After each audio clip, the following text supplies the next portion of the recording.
Good evening, everybody. It's going to be a long evening, so let's go ahead and get started. Welcome to the Town of Los Gatos Council meeting of August 7th. Could I have a roll call, please? Thank you and good evening. Councilmember Barbara Spector. Here. Councilmember Mariko Syok. Here. Councilmember Marcia Jensen. Here. Vice Chair Steve Leonardis. Here. Mayor and Chair Rob Rennie. Here. All right. Switch to the mic. So at this time, if I could invite my recruitee, Aiden Last, to come up and stand with me to help me with the pledge.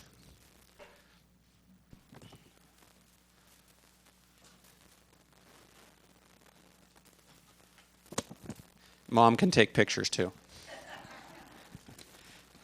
So my usual pledge leader couldn't make it, so thank you, Aiden, for volunteering at the last minute. You are from Martin Murphy Middle School. What grade are you in?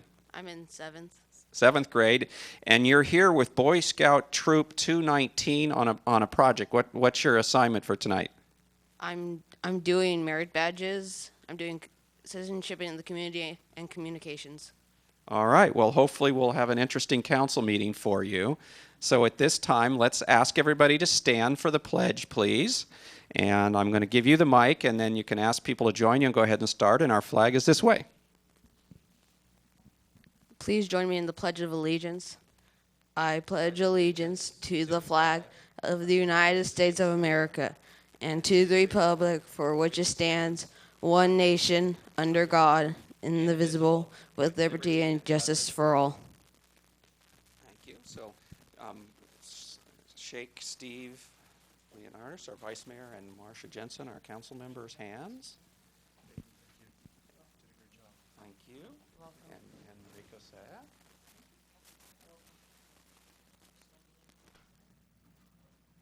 So one more hand for Aiden Last for helping us out. So it really is true what they say about Boy Scouts. They're here to help out when you're in need. So thank you again. Let me switch mics one more time.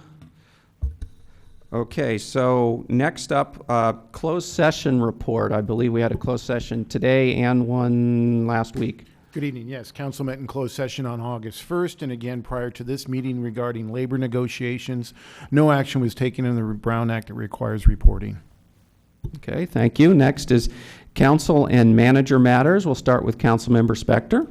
Thank you, Mr. Mayor. Since our last meeting in June, I attended 2 finance committee meetings. They were both relatively long and substantive. And we're looking at issues on accounting and investment. I anticipate that those issues will at some point be coming before the council for their weigh-in and for the community benefit. I also attended the town's 4th of July celebration, the Santa Clara Valley Water Commission meeting, which was also long and substantive, where the water district went through all of its goals and updated everybody on how they were doing on those goals, and also reported out that they may be coming to the town to give a report on a potential increase in their fees. And then in addition to that, I had many meetings with members of the community on a variety of issues. Thank you. Thank you. Councilmember Syok. Thank you. During the last month, I attended several board meetings of the Cities Association as well as the League of Cities, primarily to discuss upcoming state legislation that'll be affecting our town. Unofficially, several of the block parties, as well as our Music in the Parks and 4th of July, and several meetings with community residents to discuss the issues that are pending on our upcoming agenda. Thank you. So as you're hearing so far, we had a recess, but we were still working hard. Up on the screen here was one of the things that I managed to do during recess. I visited our sister city of Listowel, Ireland, and I'm seated with our sort of mayoral counterpart, Aoife Thornton, and then behind her is the gentleman that helped set up the sister cities back in the 90s. That's Jimmy Deanham. He was the Minister of Diaspora back then, and then later on the Minister of Arts and Culture. And then the lady in the yellow is Mags McInerney, who's the Los Gatos resident. Our husband's taking the picture. Their town manager in red, and my wife is all the way on the left. And their other town member is all the way on the right, or their other city member all the way on the right. I don't remember their names off the top of my head. So one of the things I did was bring a poem written by our poet laureate, because Listowel always helps to bring the Writers' Conference here to Los Gatos and the area. And the Writers' Conference is coming up in October. I'm forgetting the exact date. So I read a poem for them written by our poet. That was lots of fun to meet them. Other things I did, there was lots on the list. The Silicon Valley Clean Energy Authority, as you know, I'm a board member. I'm also on their legislative committee. We met to discuss a gut and amend bill, SB 237, that we were concerned about, which opens up direct access for all industrial and commercial customers to go directly to purchase instead of through the investor-owned utilities or the CCAs, and our concern being there that they would, it would undermine our efforts to reduce greenhouse gas emissions, as they would be, many would be just buying the cheapest they could get, which would be dirty. So in doing so, we met also with Assembly members Stone, Caballero, Berman, and Carla and Wachowski staff to elicit their support in voting against this bill. I also met with I'm also on the Silicon Valley Clean Energy Authority's Finance and Administration Committee. We met to discuss an update to employee compensation policies. During the time since the last council meeting, I also did ribbon cuttings for On Purpose Chiropractic, which just opened up near the Walgreens, and a new store in Old Town called Thread Up, which sells used clothing that's actually very stylish, so I recommend checking that one out. I also meet with the West Valley mayors and managers in June and July meetings. We discussed several subjects, which included our age-friendly goals, and the second meeting was focused on League of City legislative update on bills that they're concerned or of interest to the towns. I also had a separate meeting with a subcommittee of the Cities Association to work on suggestions for all cities' next steps in their age-friendly goals. Los Gatos has age-friendly goals, and we have some steps. And this subcommittee is helping to try to come up with ideas for all cities that they can implement as their next steps. I also got to throw out the first pitch at, it was a Los Gatos All-Star tournament game against a visiting Taiwanese team, so that was fun. I got to serve lunch for the Los Gatos Rec Senior Barbecue in July, always fun, and I get to give away the raffle prizes too, which is also fun. I attended the police department promotional ceremony where we promoted a captain, one of which I see in the room here. We promoted a sergeant, a corporal, and I think the title is executive assistant, if I got them all right. Let's see. Our policy committee also met. I will leave that to Councilmember Jensen to leave any more details if she likes. She was there also.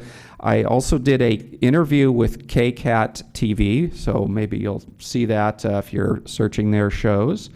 The VTA board meeting, I attended that as I'm an alternate for representing West Valley Cities. I attended that on 8/2. I also attended a Silicon Valley at Home lunch where Senator Wiener was present, where he was defending his SB 100 approach towards housing legislation that forces more dense housing. There was a lot of pushback from a lot of our neighbor cities that were there on the negative effects and how there could be better ways to approach what he's trying to do. I also met with the town manager, our new Los Gatos Unified School District Superintendent, Johnson, and I met, let's see, the Council Finance Committee met yesterday, and I also did the opening announcements for Music in the Park, which we completed our 5 Music in the Park, so thank you, staff, for putting those on this year. So it's been a busy time. It didn't feel like a recess. I will now let Vice Mayor Leonardis has his opportunity to share. Thank you, Mayor Rennie. That's a lot. So I also attended all 5 Music in the Park events, and I just want to say thank you to our staff and the management team for being out there and working it.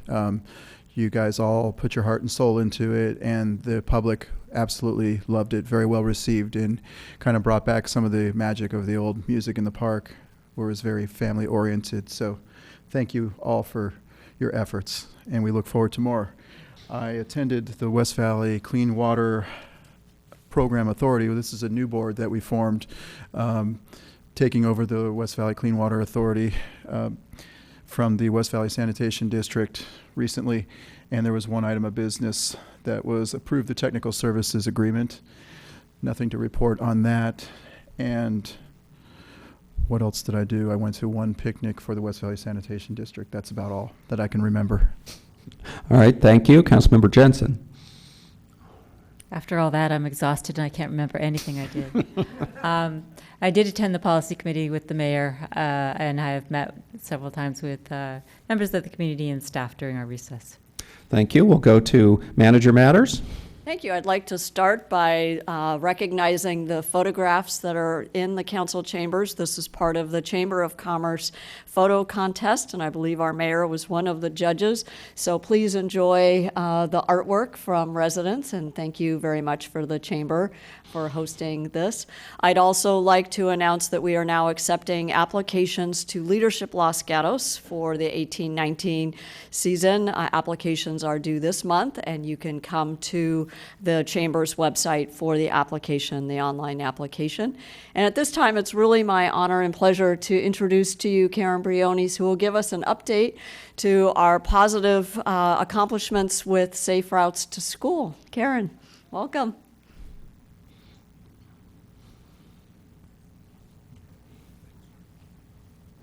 Good evening. Thank you very much. Good evening, Mayor Rennie and Town Council. Thank you for the opportunity to share this Safe Routes to School update. The town's commitment to upgrading crosswalks and pedestrian pathways, bike lanes, along with supporting crossing guards and the school bus pilot contribute to our success. So tonight we're going to focus on the kids, but know that the contributions and our collaboration together helps us to move Safe Routes to School forward in our community. We start our year off with right from the start, and last year in 2017, we started with handing out red wristbands and maps at school sites. This year, our outreach includes a focus at Wildcat Days at Los Gatos High School. We're hoping to connect with over 2,000 students there. And Camp Trojan at Fisher, which will be about another 300 to 400 students. In addition, we'll connect with parents at back to school nights at both the elementary and the middle schools. September brings our Education Month. This is where we help develop skills and road awareness for our students so that they have some kind of skills to take to go on bike rides and walk and that kind of thing. We start with our Kinder Kids pedestrian skills and our second grade pedestrian lessons. These help develop road awareness. In addition, we'll communicate with about 400 students community-wide, and we already have a number of those sessions on our books already for September. We also have in September our famous bike rodeos. Our bike rodeos are where we help our 3rd, 4th, and 5th grade students develop skills on bike riding. Again, it's an extension of our road awareness. Last year, we educated over 400 3rd, 4th, and 5th grade students. And for 2018, coming up in September, we have 3 bike rodeos already on the books, so I invite you to attend if you'd like, and better yet, to work as a volunteer. No experience necessary. We have volunteers to help you with that. We piloted a middle school bike skills program with an organization called Wheel Kids last year. 10 students and their parents participated in a classroom lesson and went on an on-road bike ride. We're looking forward to expanding this effort this year. They develop all those skills, they get all that road awareness, and then they can put it into practice during Walk and Bike to School Week. So last year, our school sites had coordinated raffles, class competitions, and offered up some fun rewards. This year, Walk and Bike to School Week is September 24th through the 28th, so hop on your bike or dust off your shoes and join the kids out in the community. Winter brings us the gift of safety. This is a messaging campaign focused on staying visible and predictable when the sun sets earlier and it's darker. We're going to continue with this campaign and this message this winter season to really encourage walking and biking all year long. Spring brings sunnier skies and warmer weather. This year we kicked off our season at Spring Into Green, at the town's Spring Into Green event. And we had our spin art machine out there, which attracted children and families.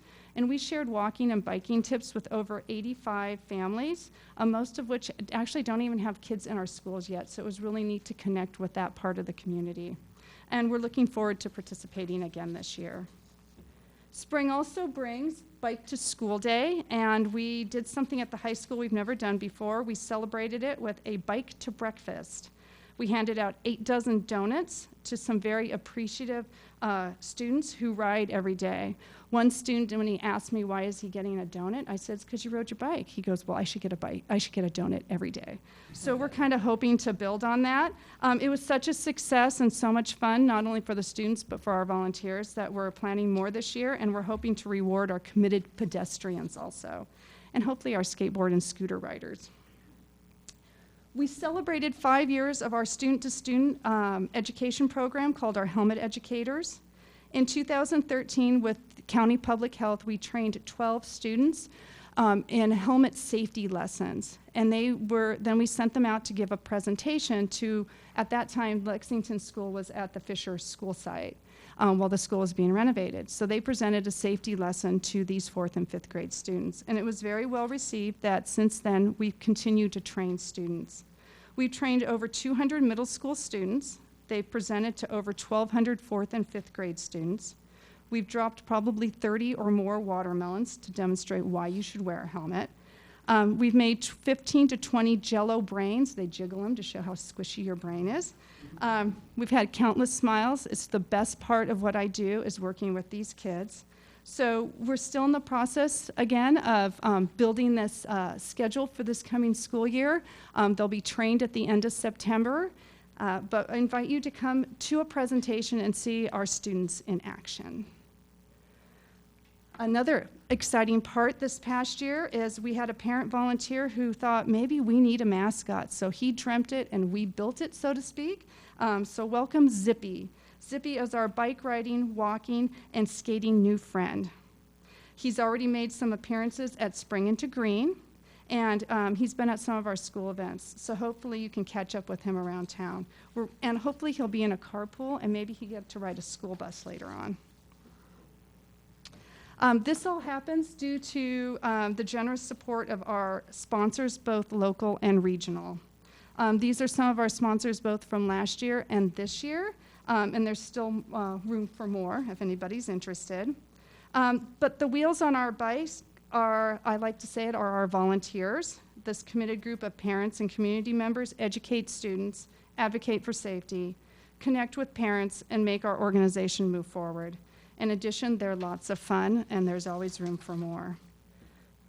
But to round it out, we still keep on moving. I don't think I really also had a break this summer, because Safe Routes to School keeps moving forward. We launched our own website for the first time at www.lgsaferoutes.org, and there you'll find resources to get moving and how to get involved and how to support our efforts. Our Right From the Start efforts are going to start up soon. I'd like to say our season officially begins on August 16th, which is the first day of school, and our staff and volunteers are getting ready to greet the kids and get them moving from the first day. Again, thank you for supporting Safe Routes to School, and we look forward to working with the town of Los Gatos and all of our supporters and sponsors to move our organization forward. Thank you. And thank you, Karen Briones, for all your effort in Safe Routes to School. Thank you.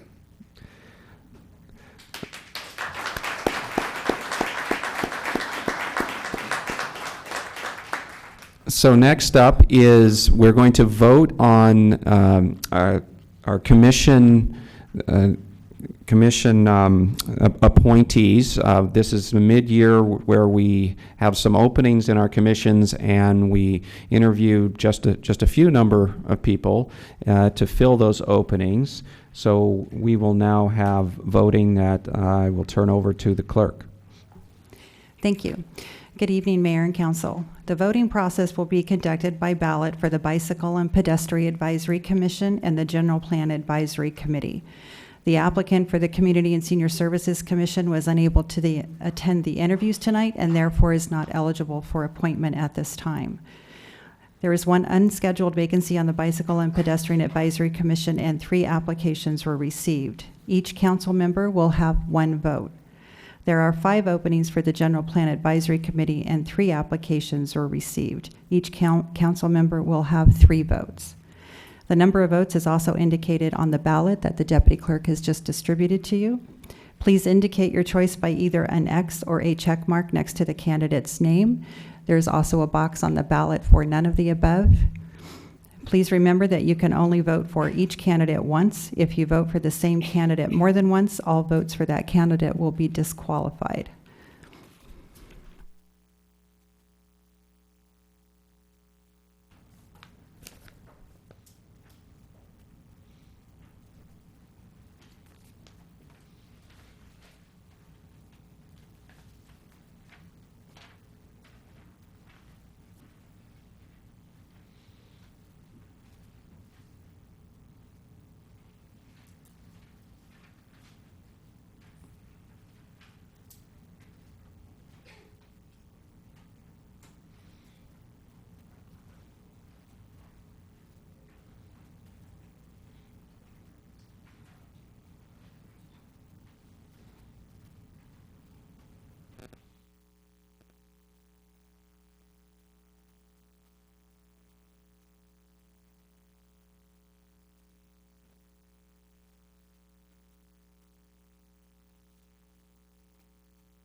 So, Town Manager, for those in the audience, our next recruiting period for commissions will be when?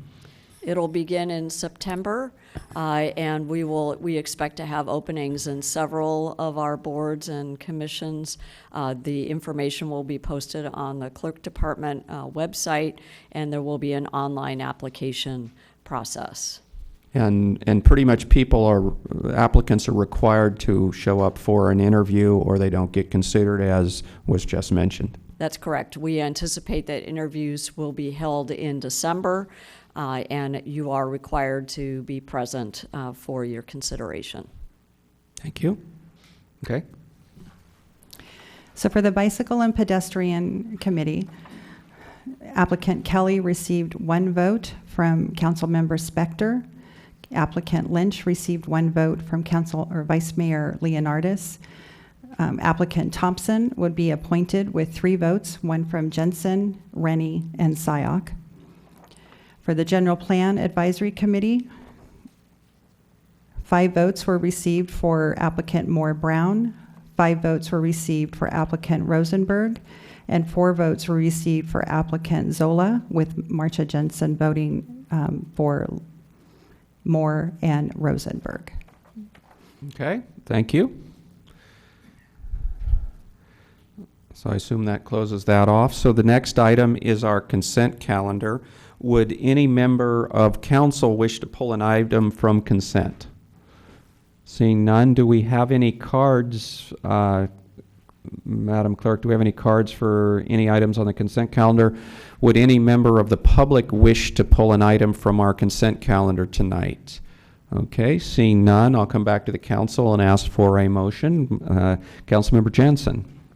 Move approval of the consent calendar, particularly noting that 2 of the items are actually asking for a continuance. One is our proposed new animal ordinance, and one is a proposed exception to the story pole policy, basically at the corner of Highway 9 at North Santa Cruz. And those are to be continued to September 4th, 2018. Do I have a second? Councilmember Sack seconds. Any other recusals or comments? Seeing none, all in favor? Aye. Any opposed?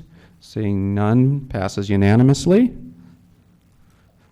Next up is verbal communications. This is where any member of the public can address us for 3 minutes on an item not on our agenda tonight. And let's check. We have one from Catherine Summers. So go ahead, Ms. Summers. Good evening, Council. My name is Catherine Summers. I'm the Executive Director of the Los Gatos Chamber of Commerce.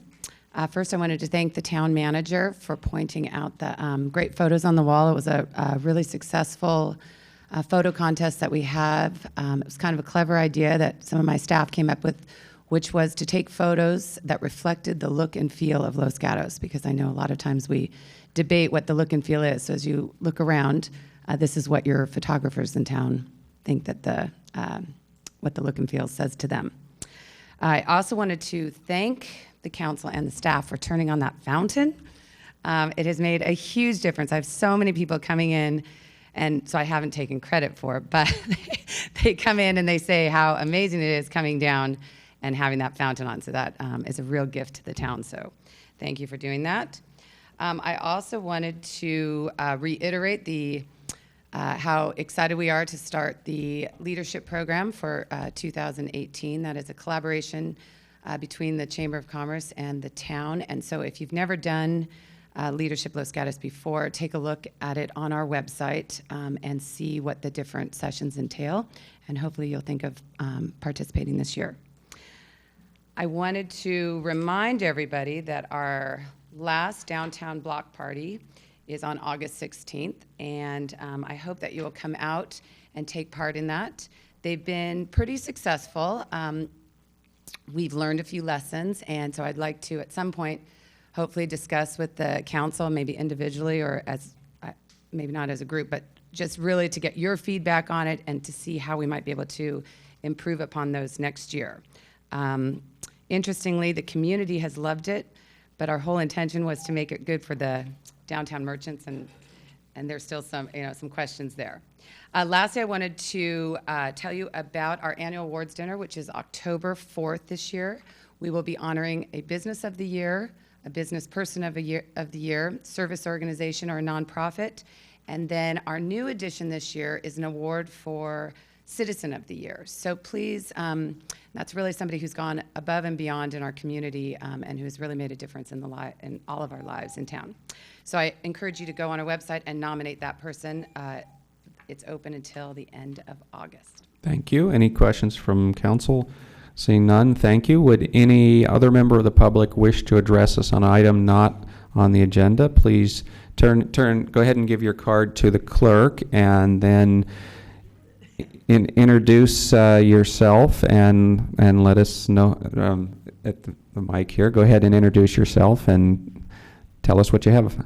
Good evening. I'm Mary Roach. I live over behind Whole Foods. There are trees that are on my mind. I've mentioned these trees before, and the property that CVS is supposedly going to build a super drugstore on at the corner of Los Gatos Boulevard and Los Gatos Almaden Road. The magnolia trees are, quote, protected, according to a document from the town, and they're not being watered again. They're still not being watered. They're increasingly dying. I know that CVS previously wanted to remove all of them, but yet they're, quote, protected, and they're not being cared for. Another thing is, at that same intersection in the Y, there's a triangular section in between that has a memorial oak tree to a lady who I haven't looked up, and I can't recall her name, but there's a brass plaque, and it's a beautiful oak tree, and it's consistently being Y-cut and just massacred. Why can't we move the cables that are over it so that the memorial tree is treated with dignity and respect? And also, since they've started working on that intersection somewhat, that area is not being watered. And I know it's not good for oaks to be watered consistently, but all these decades, it's been watered. And if we don't keep our trees, we're not going to have fresh air, and it's not going to help the environment. And that brings me to the last thing, which was, we used to be Tree City, USA, and that moniker has gone away, and I'd like to see it returned to Los Gatos Town, and I am very pleased. I saw at the meeting last week or sometime on the North 40, there are 2 magnificent oak trees that the developer's working at trying to save, and I think that's magnificent, but I think 2 trees out of all the, 1,000 is an appalling ratio for, quote, a tree city. And we need the trees, especially now that so many are burning. So thank you. Thank you. So I'm going to ask you to collect the card from our Parks and Public Works Director, Matt Morley. He has, or our Assistant Parks and Public Works Director, Lisa Peterson, and they will help to answer your questions. I saw them taking notes on all of your issues, so thank you. Can we just get those trees watered, please? And move the wires? Thank you. Thank you. Okay, go ahead. So if the town manager could just clarify, has our designation as Tree City been removed? No, it has not. In Okay. fact, I believe it was just strengthened because it's been over 30 years of being a Tree City, USA, and Matt knows our details. Okay. And then if I could follow up, if you could just have the town arborist take a look at those trees for us and let us know? We will. Thanks. Okay, so next up, I have an item that was continued on our consent calendar for Linda Kapliner. I would normally ask you to come back, but I'll go ahead and let you speak since I don't have too many in line for verbal communications.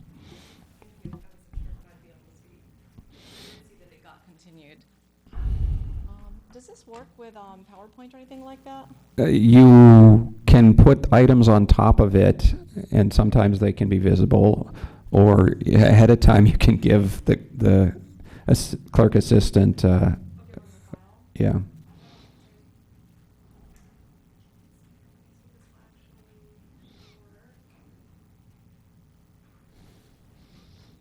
I think we can see that pretty well, except for the glare.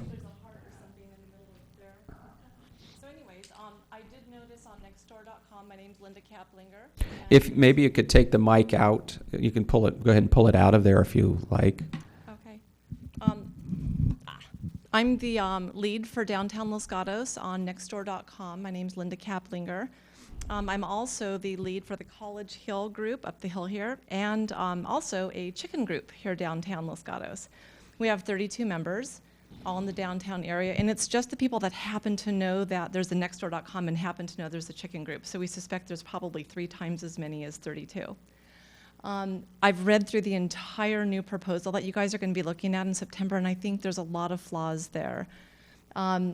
It's calling chickens exotic animals. Look at Wikipedia, they're definitely not exotic. They're not in the category of monkeys or lynx or anything like that. You guys are updating the ordinance to say that not just pigs have to be 300 feet from a residence, but chickens and all sorts of other animals. With that type of ruling, every single chicken in downtown Los Gatos would be now illegal. And we have them all over the place. There's also a ban in there for roosters. Previously, it was if they violated the noise ordinance. Now they would just be completely outright banned. There are surgical solutions, and there's crow collars, which keep them from being nuisances. I also noticed that in there that bees are even harder to have now. It's, I think, 1,000 feet you guys are looking to have them from any structure. In other towns like Los Altos, I think it's more like 300 feet and maybe 1 hive for every 5,000 square feet of lot. And I'm also hoping that you guys will look to some of our sister cities and not just San Jose on your regulations that you guys are going to look at, because San Jose is a little antiquated. Some of the more rural communities like Los Altos, Monte Sereno, Saratoga, their chicken keeping rules and regulations are a little bit more in line, I think, with our ecosystem that we have here, being that we're quasi, rural in some respects. And I just wanted to show you one other thing. And this is a map of where all the chicken owners are in town right now. So you can see they're basically everywhere. They're close to Santa Cruz. We have one on University. We actually have one chicken owner in Creekside. And there's 2 right behind the town council quarters right now. So all these chickens would be illegal with the new ordinance. So I'm hoping you guys will revisit a lot of the wording that's in there. Thank you, and you did send this to the council? Oh, I will. I'll be happy to. Okay, thank you. Not with names and addresses, though. Thanks. Would anybody else wish to address us for an item not on the agenda? Seeing none, I'm going to close the verbal communication, and we'll move on to item number 10, which is our weed abatement program. Thank you, Matt Morley, Director of Parks and Public Works, here to present our weed abatement program assessment report to you. Typically, this is something that we go through fairly quickly, and it's fairly uneventful. I think tonight we'll have a little bit more discussion on it. So I wanted to recap the program and how it works a little bit for you. So the weed abatement program is meant to help the town keep on top of weeds and manage our fire risk. It's an annual program that we contract with the county for management. And the county comes out and county helps us to provide information to residents and then comes out to do inspections on properties. If a property is incompliant, the county notices the property owner. And the property owner is provided an opportunity to make a correction or to actually elect to have the county do the abatement. The program that the county runs is at cost. So if a property receives a notice that they're in violation of the standards, they do get an inspection fee, and that is assessed on their property taxes on an annual basis for a couple of years after the first report, so that the county can do follow-up to make sure that they remain compliant. In addition, if there is work done that the county contracts to have done, it is at the cost, the county's cost to have that work done. Fairly reasonable costs in general, and that is passed along again to the property owner through the property tax assessment. So we've gone through the program this year, and this is an opportunity at the end of the program for property owners that were assessed a fee of some sort during the course of the year to protest that and make their concerns known to you, the council, and for you to hear it. So this is our public hearing. That concludes my report, and we'll support the discussion. Okay, questions, Councilmember Sack? So Director Morley, we did get some correspondence, and so the question that was asked at the bottom, if you could just elaborate, once work has been done, how does a property owner check to see if it qualifies for reassessment? So I will mention that we do have a representative from the county weed abatement program here to help with the detailed questions, Brian Rosa, and he can follow up with you as needed. But the property owners are assessed a $90 assessment fee for, I believe, 2 years following 3 years following the initial inspection. So there's a follow-up inspection fee for 3 years total. But no fees for the cleanup if the county does not do the cleanup. Okay, other questions? Councilmember Jensen. It's a procedural question. So if we have one protest out of a number of properties that are identified in our packet tonight, does that one property drop out automatically because it's a protest? Does the council weigh that? If the council decides to allow the protest to go forward, can it take separate action on the rest of the properties? How does it work?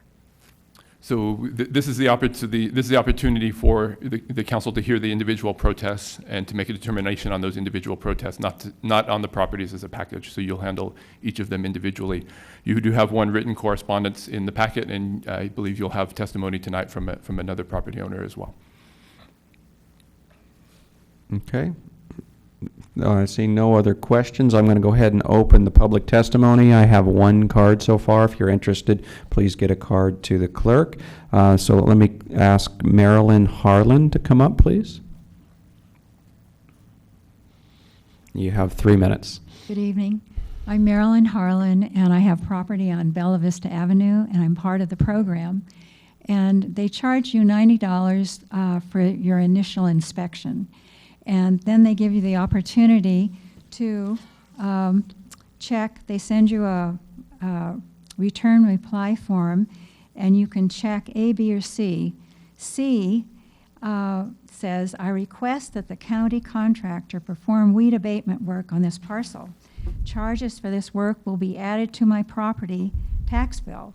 Work may commence on or about March 12th. So I checked C, thinking I was turning it over to the county, and a month or so later, I got another form which said I was not in compliance. We still had weeds on our property, and that would be a charge of, a second inspection was going to be a charge of $583. Well, I thought I had turned it over to the county, and I phoned them, and I talked to this nice gentleman here, and he explained again that if I went ahead and had the county do it, they do not do the work. They make a phone call to a list of contractors. That phone call will cost me $576, in addition to that second inspection for $583. So I said, if we can stop now, I'll make that phone call. So I called, I think, the Green Goat Company, and I got 40 goats out on our property with an electric wire around it. That was $1,400. And so my protest really is for that second inspection, which I felt was, they already knew we were not in compliance, and I was asking for them to do it. So that's my protest. Okay, thank you. Do we have questions for this speaker? I don't see any. Thank you, Marilyn. Would anybody else from the public wish to address us on this one? Seeing none, I'm going to close the public testimony and come back to council for questions. Comments, motions, Councilmember Sack. Okay, so I'm going to turn to Director Morley or to perhaps our county representative. I'm just trying to understand the process. So I receive, pretend I'm one of these homeowners. I receive one, and I say, please, county, take care of this for me. They make a call to someone to take care of it, but they're charged, I'm understanding, $576 to do that. But I still have to bear the cost of actually cleaning up the weeds. Not almost. So in this particular case, the fee to clean up the weeds was going to be in that $580 range for the county to actually contract to do the work. In addition, because of the lag in time between the time that notice was given to the contractor to move forward and the work actually happening, there was an additional inspection that occurred with a late fee assessed for the work not having been done. So there's sort of a double charge in this particular case. This particular property owner did not have the work done, so that $580 fee, the first fee was not charged. She actually paid the $1,400 for the goats to have it done. But there was a late fee assessed for the second inspection. In this particular case, and I wasn't aware of this protest prior to the beginning of the meeting tonight. In this particular case, I might recommend that the council direct me to work back with the county to resolve this and to work in the future to resolve these issues prior to bringing them to the council and to work towards resolving the fee issue with the county. This is a cost recovery element for the county. So they are recovering their costs of the program, and our contract with them says that if there are costs beyond what the program, if there are costs beyond what the program recovered, that the town would be responsible for that. But in this particular case, it seems like that might be the right thing to do. And then if I may, with regard to the second one, so the written documentation shows that this homeowner took care of it on his own, and so there's a $90 additional fee just to make sure that it's been done. So in this particular case, yes, the property was overgrown, and the property owner was provided notice to resolve that issue. They resolved it a year or two ago, and after that, there's a subsequent $90 fee every year for follow-up to make sure that happens. That's that 3-year ongoing fee, at which point they drop off the list, and the fee no longer applies. Okay. And then I'm going to turn to our county representative. Our director suggested a recommendation. Do you have any objection to having him just work directly with you and the property owner? That works fine. Okay. Good evening. My name is Brian Rosa. I'm with the County of Santa Clara here. and I'm with the Department of Agriculture doing weed abatements. So I can answer any questions if you have any, but I do recommend follow up with the program manager to resolve this. Okay. Councilmember Jensen, Okay, I'd like to make a motion. go ahead.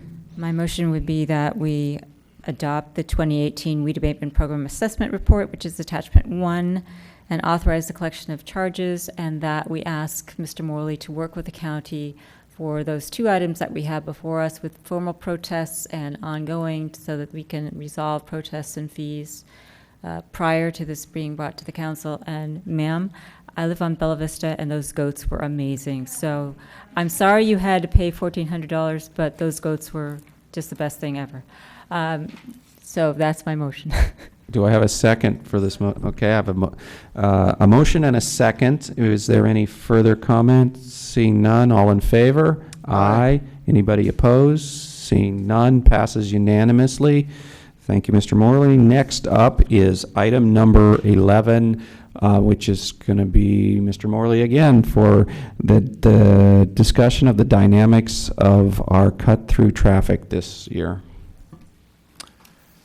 Thank you. So midsummer, a great opportunity to check in on cut-through traffic and talk through what we've experienced through the course of the summer and to make sure that we're in alignment for direction for the rest of the summer. We'd like to note that this is a collaborative effort with multiple departments involved. So the town manager's office had the fun job of responding to the emails and the telephone calls. The police department was out there on the street making things happen and dealing with the traffic sort of enforced. So great opportunity for the town to work collaboratively across the board, and it's a great teamwork opportunity, making the best out of a tough situation for us. Talking a little bit about what we have done, we did, as you directed, no temporary roundabout at Wood Road this year, so that did not occur. We did do some of the things we've done in the past, traffic signal timing adjustments for the weekend traffic times to try and help traffic flow through those signalized intersections a little bit more fluidly. We had a great PD presence with active enforcement when their workforce allowed for that. I spent some time out on Santa Cruz and Highway 9 watching them work, and they had a great system in place that allowed them to do the enforcement without creating an even bigger issue from a traffic impact perspective. So kudos there for the good work and the creative thinking. We did work on reclassification of the streets from residential collectors to residential streets with applications. We did not receive responses from Apple and Waze. I take that back. We received responses from Apple and Waze saying that they received them, Waze that they implemented it, and Google was rather quiet. And we had message boards out there. We had great success getting Caltrans to put messages on the freeway on all 3 permanent message boards approaching Los Gatos. And we had our portable message boards out there with a little bit more creative verbiage to try and help traffic move in the direction that we wanted it. We are working on some ongoing big ticket items. And just to refresh your memory, we have a Highway 17 efficiencies project that we want to move on that's connected to our big Measure B project, which is a Highway 917 interchange upgrade. I will be meeting with VTA and Caltrans tomorrow to have discussions on that, but of course, because it's tied to Measure B, we're still waiting for that lawsuit to resolve. We did push forward a request for legislation through Senator Bell's office, and that is in the queue there. They won't work on that until later this calendar year, but I wanted to get it in the queue early so they could consider it. That is a modification to the state vehicle code that would allow, through resolution or ordinance of the local jurisdiction, the ability to restrict the flow of traffic on streets for which they're not designed, and there are federal standards for what that looks like. So we'll continue to provide input on that along the way, and certainly interested in your thoughts on that effort. We have a Highway 9 corridor study that we are expecting sort of a draft final report from the consultant any time now. So we'll have that ready and a report on that for you at your next council meeting. And we also have in the queue downtown one-way streets that we'll work on a design for this year per your direction through the capital budget. So lots of work that's in the queue, and I think we've been very proactive in making sure that things are moving forward and efforts are had. Some specific trials that we did this year, lots of communication. We went above and beyond to make sure that residents were aware of beach traffic when we thought it was going to be particularly heavy, the work that we were doing and ways to contact us and explain their concerns. So that's the dedicated phone number, the dedicated email address, postings on our town website through What's New, and big outreach through Nextdoor as a social media. We tried different things. We tried doing nothing in terms of traffic control and letting the traffic flow. And we tried putting in place some closures at Ridgecrest, Tate, and Massall. And those were somewhat complicated by the road construction in the Almond Grove area. So some of the closures were sort of, our hand was forced in that we had to do them because of those closures and protecting the concrete streets. And we even saw, even with that protection, that there wasn't necessarily always successful. We expect continued challenges in the Almond Grove, especially in coming years, as the new wide streets make it a great path for folks to get through with cut-through traffic. So we would expect the impact in that neighborhood to continue for years to come.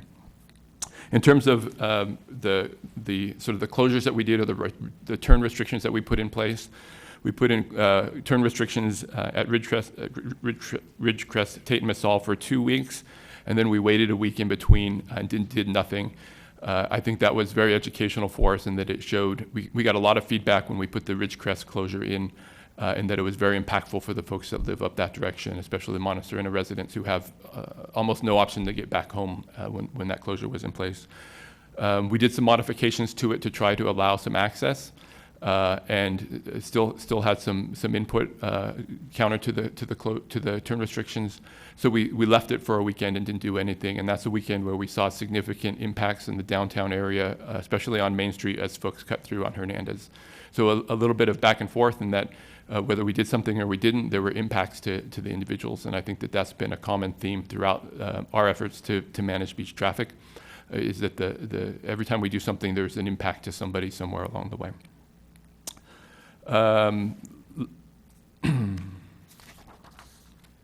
Some of the other observations that we have, as we continue to note, the heaviest of traffic comes when there's a warm week leading into a warm weekend, when folks are sort of fed up with the hot weather and ready to get to the beach.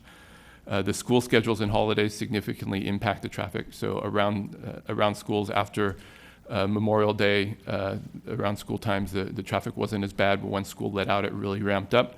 So we might expect the same thing as the summer ends and school goes back into session, with, of course, Labor Day weekend being the exception, the anticipated exception there.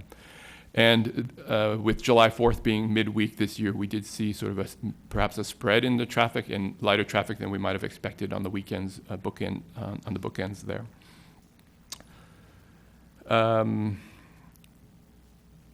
In terms of the dynamic of traffic and how it occurs, on Highway 17, we watch the buildup, and we can watch it on the maps, and we can see Caltrans data that we've presented to you before on how it starts and what the impacts are. So around 10:30 in the morning, we really start to see the freeways get congested, and the impact starts to roll up. And that starts to spill over, with an increasing impact on the spillovers in town through noon, when it gets particularly bad. And then sort of a carry forward as traffic ebbs and flows over the next several hours. And this is the nature of the apps, where they try to redirect traffic around where the concentrated points are. So when I was standing out with the PD at Highway 9, you could actually see the vehicle dynamics change as apparently the apps change where they're directing traffic, and the traffic came from different directions in more heavy levels than it had been previously. At 2 o'clock, the traffic starts to ebb, and that day that I was out there, it actually was like a light switch going off, and the traffic went away completely on the residential streets. So Main Street and Ridgecrest were free at that time. And then it slowly dissipates, and as the freeway catches up from a capacity perspective. And of course, I think we've noticed in the past that there's less impact generally on Sundays compared to Saturdays. And most importantly, not every Saturday is impacted, and some of that has to do with the school and the holiday schedules and the weather. But it's a dynamic that does not hit every Saturday during the summer, but a small number of them. Overall, that means that the total impact to the town over that sort of 3.5 hours of significant impact on the weekends is about 20 to 25 hours of time during the summer that our town is significantly impacted from traffic. Overall, that's a pretty small number of hours compared with the expenses and the efforts. We know that it's important to the residents that we make the efforts. So I think we have some good things that we've been putting in place, and some things that may not necessarily work or not necessarily create the relief that we had hoped along the way. As a staff recommendation, we are recommending continuing the current efforts through the course of the summer, with the exception of discontinuing the turn restrictions that we had programmed for 3 weekends. So we would forego those under the staff recommendation. With that completes my report. The team is here to support the discussion. Arn Andrews answered many of the discussions with the residents, so the assistant town manager can respond if you have questions there. And the police department was out there on the streets making things happen. Thank you very much. Go ahead, Councilmember Sag. So one of the concerns I hear over and over again, and if I could just get some insights from our police department, people are concerned that is there an ability for the police department and fire department to get to them in case of an emergency? So given the traffic, the heavy traffic that we've been experiencing, is there any changes in your response time?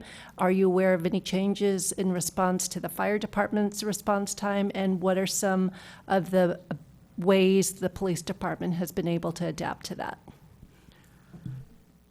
Thank you, Council Member. Pete DeSena, the Chief of Police. I don't normally travel with an entourage, but I'm starting my 5th month here, and this is my first beach traffic summer. So my captains are here to make sure I don't say something completely idiotic. So to address your question about public safety, it has not been, I know it's a concern because of the traffic, but as we look at during the summer, Captain Tata, who works in operations and oversees the patrol function, looked at our response times. And I think there was one day that we actually, our priority calls, response time for priority 1 calls, which are like emergency calls, is 5 minutes. 10 minutes for priority 2, and then 15 minutes for priority 3. And they go down in emergency nature. And I think there's one day that we actually had our response time, the average went to 5 minutes and 22 seconds. But other than that, there was really no impact on our response to emergency situations. Now, the way Captain Tata is set up is we have 3 beats in the town. We actually have 4 officers and a sergeant that typically work. And during the summer, Captain Todd has actually assigned a motor officer to assist with our patrol function. So we have 4 officers to respond to all the calls in the city. So the way it's set up is that they have 1 officer assigned every beat. It was a strategic approach, realizing that our congestion is terrible. Beach traffic is bad. I wish I had a solution for you. The fact of the matter is that we live in an area that's congested. I think we're identified, San Francisco Bay Area is identified as the 5th worst traffic congestion in the world. I think it was last February. So traffic is what, congestion is what we live with. So we have, Captain Tata has his staffing set up such that we can respond to various calls. So we have not had an issue where there was, the public safety was impacted by our inability to get through beach traffic. And to the best of my knowledge, I don't think fire has had that issue either. Okay. Councilmember Jensen. Mr. Mayor, are you looking for questions of staff now prior to any kind of public testimony, or are we engaging in a discussion? No, just questions of staff at this time. So I do have one question for staff. So on the Highway 17 efficiency improvements that we'd be looking forward, that's kind of a long-term solution that might have the biggest impact. You indicate we're waiting for Measure B funds to be freed up, but can we apply for congestion management funds instead to get the study started, potentially SB1 funds or some other congestion management study coming more from the state level instead of waiting for the county? Thank you for that question, and that is actually what I'm meeting with VTA and Caltrans with tomorrow.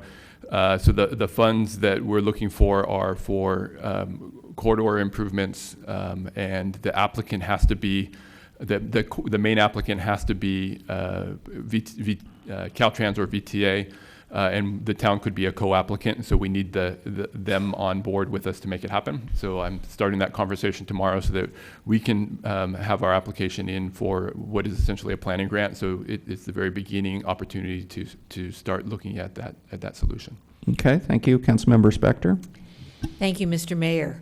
With regard to the proposal legislation that has been submitted to Senator Bell, are other cities, jurisdictions joining us as a League of California Cities supporting it?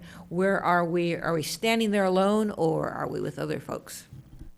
So it's extremely early. So the way that the senator's office handles the proposal for legislation is they ask interested parties to submit that. They have a form that, pretty lengthy form that we fill out to provide the information on what we're looking to achieve, what the pros and the cons, who might object, who might support, all of that good stuff is. So we've submitted that form, and they will take a look at it. Like I said, by the end of the calendar year, and decide whether it needs to go forward, if it's worthy of going forward from their perspective into sort of the bucket of legislation. At that point, we'll have a discussion with Senator Bell's office talking about the support that we would intend on having for it, including other jurisdictions. We'll work with my counterparts in some of the jurisdictions that you've heard about on the news that are impacted by cut-through traffic, whether it be commute traffic, which is probably far more significant than what we experience with beach traffic, but also throughout the state. So there's other cities throughout the state that have been impacted, including big ones like LA. So we would look to bring in as many of those as we possibly could to support it. And then we would also hope, obviously, for organizations like the League to support it as well. And I think that there will be some opposition to it, and we pretty much know who that is. I know. Thank you very much. Okay.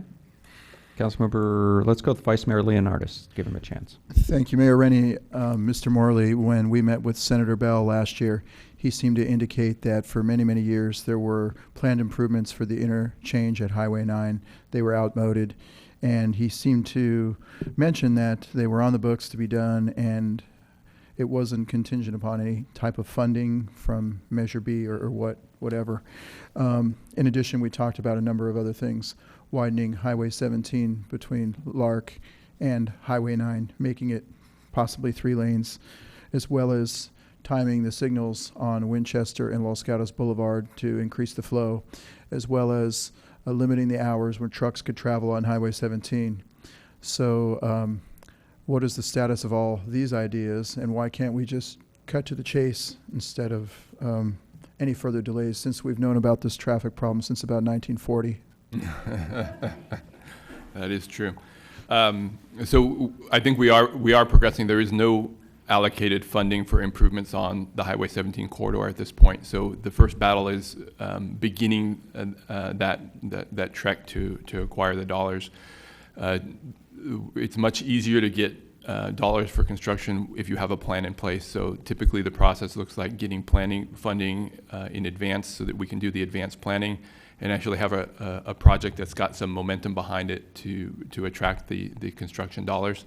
It's all very competitive. It's competitive for statewide dollars. It's competitive for Measure B dollars. So there's a lot of work in order to make that happen, and that's why we're sort of getting underway now. When the senator was here, we talked about opportunities for funding, and his office is still very supportive of us and our need, and will be there right with us to make that happen. In terms of managing truck traffic is a bigger conversation as a statewide regulation there, and even a federal interstate commerce type of a conversation to regulate how trucks move throughout the state. So that's probably a bigger conversation that we'd have to have at a larger level, and we have started no work on that in particular. In the case of the timing of traffic signals, we are working on that. We have our traffic signal upgrade that we have in progress now. MTC is working with us with a consultant on that to do the design on it. We have construction funding for that one, so that's a project that we anticipate working and moving forward over the next several years to put that in place so that we have a new, extremely modern traffic signal system. Go ahead. Just one follow-up question. So as far as regulating the truck traffic, you mentioned it's a kind of it has to involve the federal government. I mean, somehow or another, they do it on Highway 85, they do it on Highway 280. Senator Bell was aware of it and mentioned it at our session last fall. So I would be really someone who would be encouraging that. And I lost my other question, so we'll think of it later. Thank you. Go ahead, Councilmember Jensen. I had a follow-up on the proposed ordinance with Senator Bell. How did that get started? Because normally if the council is going to take a position or write a letter, then that gets circulated to the council members, and then we can say yay or nay, or the council would take a vote and just determine whether or not that's something that they wanted to put forward. So this council person has a real problem with that ordinance. So how did that get underway without council action? Yeah, so that was my doing, putting that one forward for the consideration of the senator moving it forward.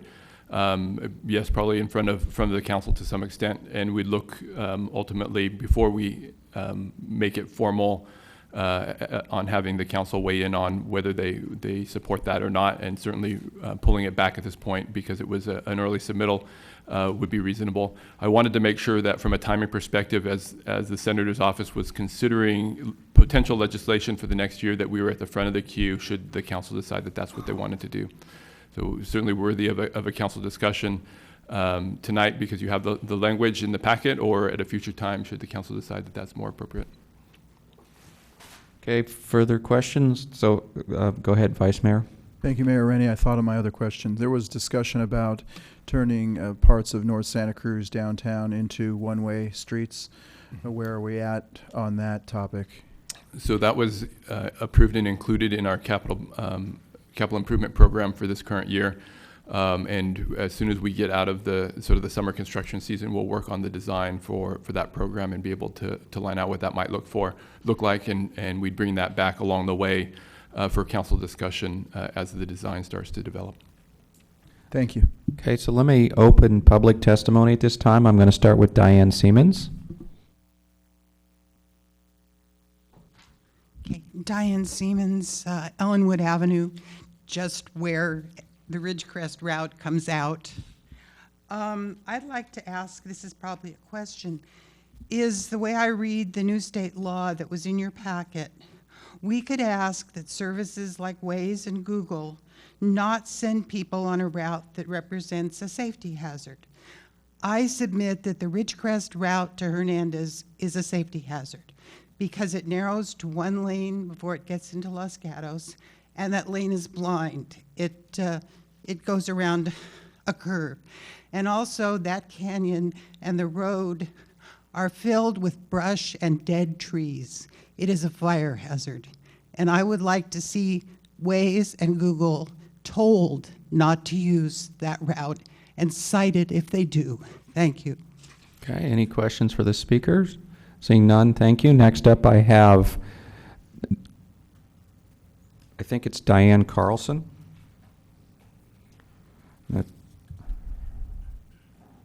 Yes, it is Diane It's Carlson. Diane, okay. Sorry. I'm a resident and a business owner in town, and this summer has been horrible for our business. We are on University Avenue, 2 blocks north of Blossom Hill. We are a swimming pool and supply and service business. Needless to say, Saturday is our biggest day, and summer is our biggest season to be busy. Customers either can't get to us or they can't get home from us if they get to us. And just my personal experience this last weekend, when I went to go get the mail at the post office, which is where we collect all our mail, I knew University was a disaster.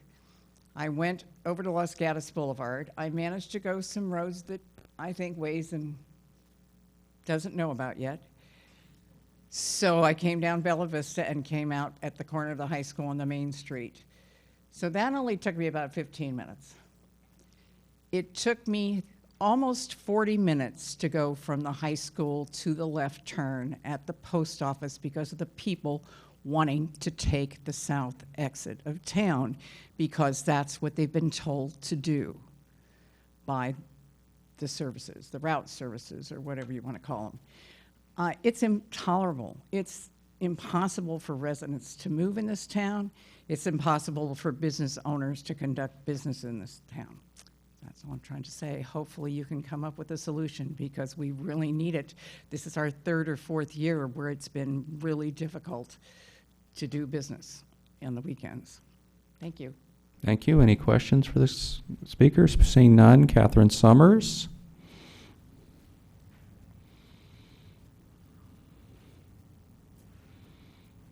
Good evening again. Catherine Summers with the Los Gatos Chamber of Commerce. So I wish I had more interesting information for you, but a few days or about a week ago, Matt had asked that I poll some of the businesses downtown to see what they thought of the summer traffic midway through the summer. So we did a quick survey, and we are using SurveyMonkey in the hope that our data will be a little more legitimate. I know sometimes last year it was a little more word of mouth and we'd go around and ask people. So this time we did it on SurveyMonkey. And with SurveyMonkey, if you're not aware, you can only use the one email once. Now, some people could go home and do it on a home email if they wanted to, but I think this information is a little more legitimate.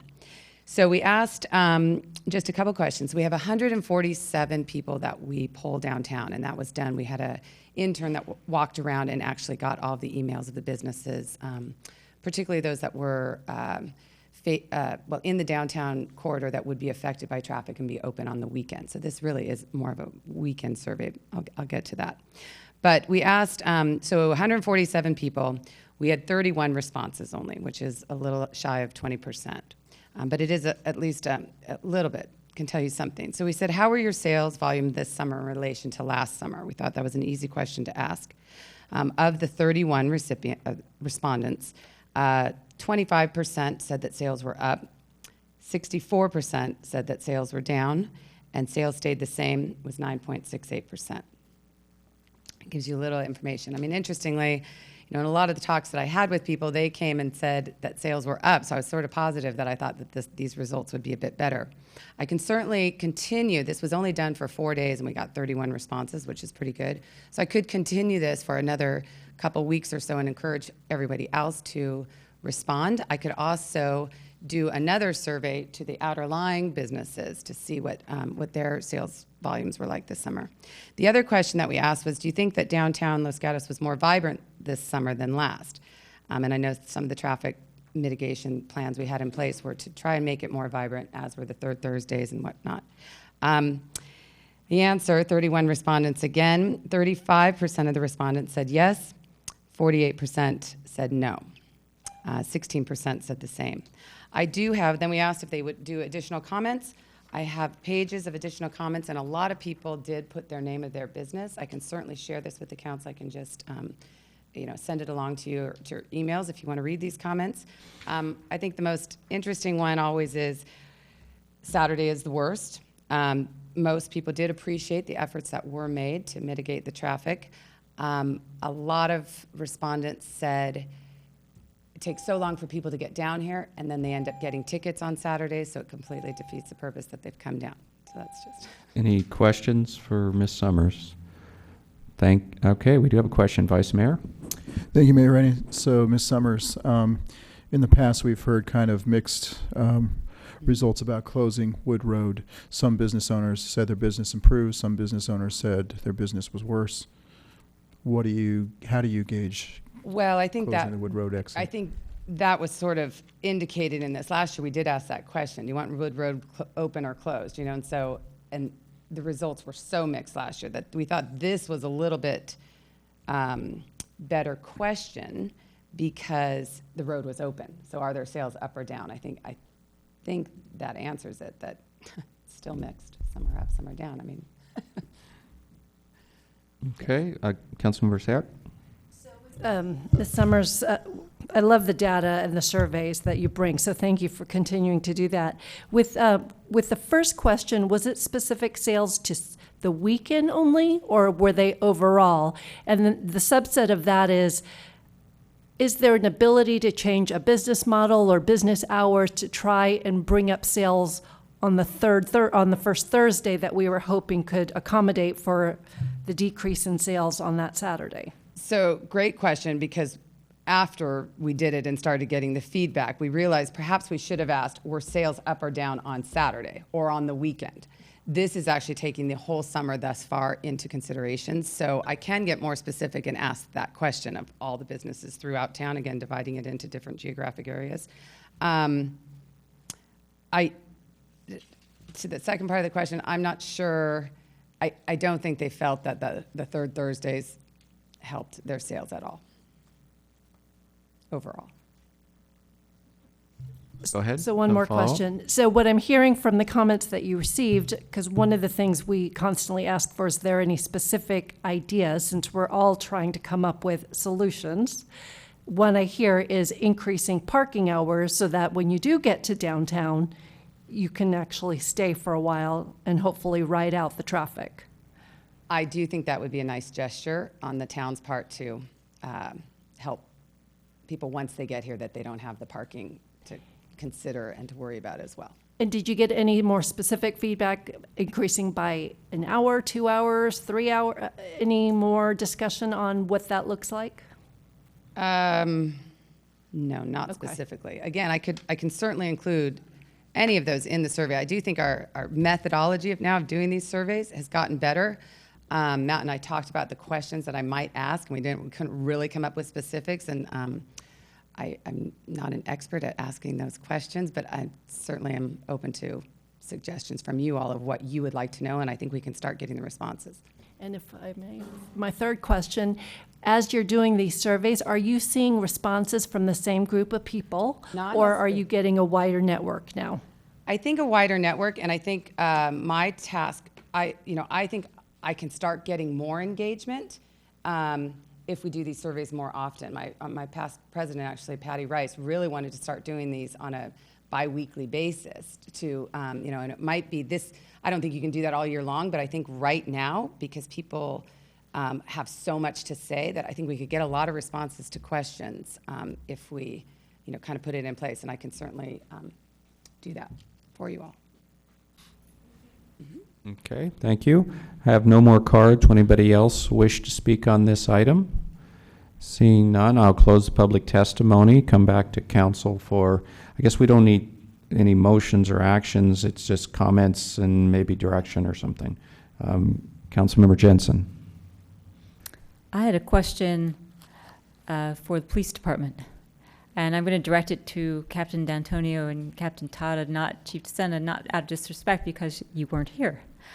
And so my question is, as comparatively, this year and last year, in your professional opinion, from working the streets over this summer, do you think that the traffic was overall better, worse, or the same? Mike D'Antonio, Captain of Support Services.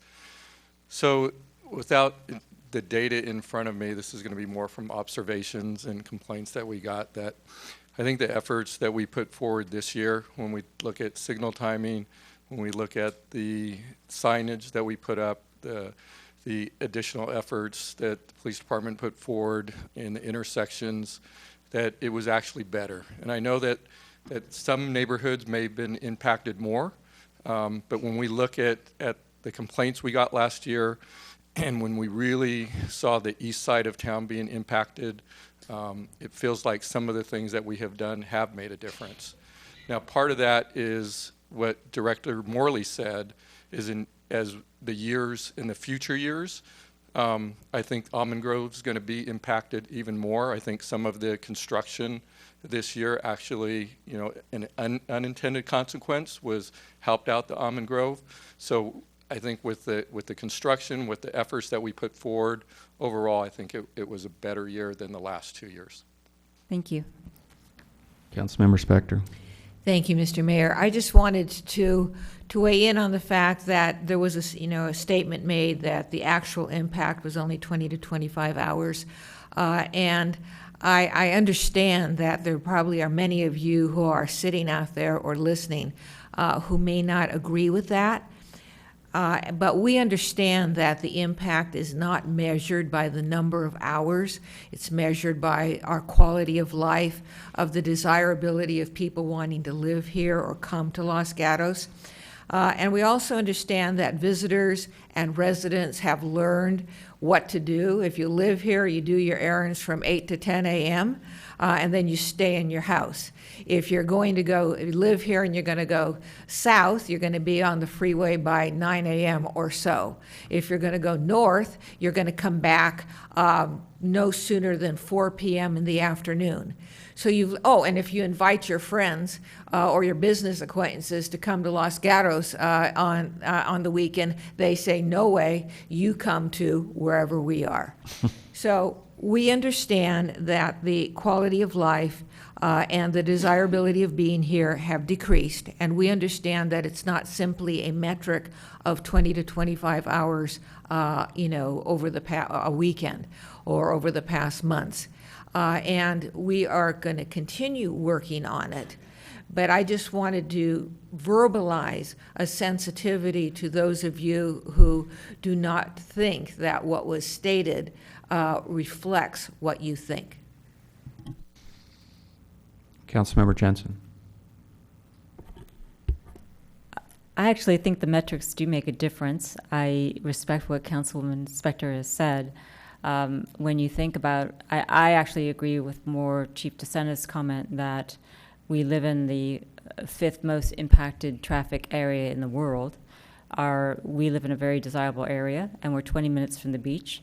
And so when those computer companies that employ a lot of people who live here send people through our streets, it's unfortunate, but I think it's something that ultimately, we're going to have to figure out how to deal with, and the town's going to have to address in a way that reflects economics that aren't spending $300,000 per year for 25 hours of impact. So I agree with the staff's conclusion on that. I agree that we should move forward with continue in the efforts that we've done and think of new ones. I am going to weigh in on the legislation, which I read. I have lots of difficulty with it, both from the fact that we have public streets, that we have a state code that probably preempts this. I realize that you're trying to change the state law. There's language in there that makes the ultimate finding about whether or not closing a street would be legitimate crime. And so my question as a former prosecutor is, do you mean rape and murder, or do you mean an illegal left turn? So, it needs a lot of work before I'd be ready to go forward with anything like the proposal here. I do agree on my just going through town and this summer versus last summer. I think it has been better as a resident of the east side.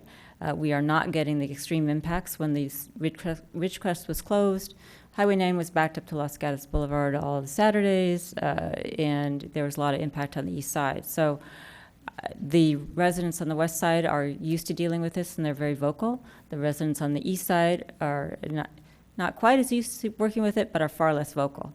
So I think that the council has to take into account the impacts on the entire town and on our budgets and really think through what our solutions are going to be. But I support the staff report that we've gotten, and I hope that we can do some things, get some information from the businesses and a wide range of residents as to what they think the proper approach is, realizing that ultimately there probably isn't something that will make it stop. Okay, I'll make some comments, maybe leading to the 2025 hour also. But to start, the way I think about this is there's kind of levels to the pain. I think what bothers people the most is stop traffic on their street where they can't get out, and that really bothers them. The next level of pain is where it takes a long time to get close to your neighborhood. I call that access. If I go to Campbell, it takes me an hour to get home, kind of thing. I think that's the next level of pain, and that's probably the most difficult for us to do something about. And then I think the third level that bothers people, and I'm going to put it below those two, but maybe it's above, is the bad behavior that you see. And that's that, the town manager knows I've sent several emails about people acting badly. I spent quite a bit of time walking around and watching the behavior. It really bothers me. You know, I don't know how many people saw the Nextdoor post. The day after we poured a new concrete street, somebody drove through the barricades and drove down it. You know, we've probably done damage to that street that it's going to fail early in its life, kind of thing. Those kinds of bad behavior, that one's could be financially really bad for the town. There's other bad behavior. The thing I observe is, you know, particularly in the construction, you know, we have construction that says, you know, it's one way, the other side of the street's under construction. So people decide, well, I'm going to be bad, but I better do it quickly. So you've got a narrow street, and they decide they're going to go down the wrong way very fast so that, I don't know, they don't get caught or something. The other bad behavior that I see is we've got extra signs saying stop here, but because construction's going on, I see more people just blowing through these stop signs. When, again, you've got construction, you've got narrow streets, people are trying to figure out what's going on, and then other people are just ignoring the stop signs. So I think bad behavior is something that we can address. I would not be opposed to getting the reputation that our police department is nasty, and if you behave badly in Los Gatos, they're going to be there giving you tickets. I know that we have budget constraints and we're trying to do it within our budget, but I keep trying to emphasize, you know, next year I would like us to consider a budget item of giving more overtime for the police department to start to give that reputation that if you behave badly in Los Gatos during beach traffic, you're gonna pay. Because I can't even start to count the number of people I saw going down the wrong way, speeding through the construction, skipping the stop signs. I actually happened to never be there when the police were on Route 9. I watched the intersection, people stop in the middle of the intersection, and then that causes people that now are going the free flow direction to get really mad because there's cars stopped in the middle of the intersection. So I put bad behavior up on one of the things we can do something about. And then if I go back to the stopped traffic on people's streets, we're trying really hard, but it's obvious we're not anytime soon going to completely eliminate stop traffic on every street in the town. But we could move it around. I want to call it share the pain. I know lots of people don't want to share the pain, but I know on the other hand, potentially you could probably deal with 3 days during the summer when there's stopped cars on your street for 2 or 3 hours, and that's this 20 to 25 hours is when it, as Director Morley described, the highway gets bad and then Santa Cruz Avenue starts filling up and then it finally spills in the neighborhood. Those hours in the neighborhood aren't that many hours, but this summer happenstance, whatever, we've done pretty good job of moving the pain around. The first weekend that was bad, Ridgecrest and Massaul got nailed, and then Massaul never got nailed again. Ridgecrest got nailed one more time 2 weeks ago. Tate got nailed one weekend and then not again. There is traffic this last weekend when Ridgecrest was closed again. It was leaking somewhat, and there was some backup on Main, but it wasn't backing far into the neighborhoods. There was traffic moving around. I know we don't want extra cars, but when there isn't stopped traffic, I don't think it bothers people as much. So I would want to see a focus on when we're going to have stopped traffic somewhere. In neighborhood streets. Obviously, we're never going to get it off of Santa Cruz without, a huge freeway or something. But to share the pain a little bit this summer's almost over and we've done a pretty good job of that. But certainly thinking towards next year, try to make sure every bad weekend Tate doesn't get nailed, for example. Because I think there's a limit to how much people can tolerate, but we have no choice but to tolerate some. The other thing, again, back to the 20-25 hours, is everything we do seems to have an effect on, maybe a good effect and a bad effect with it.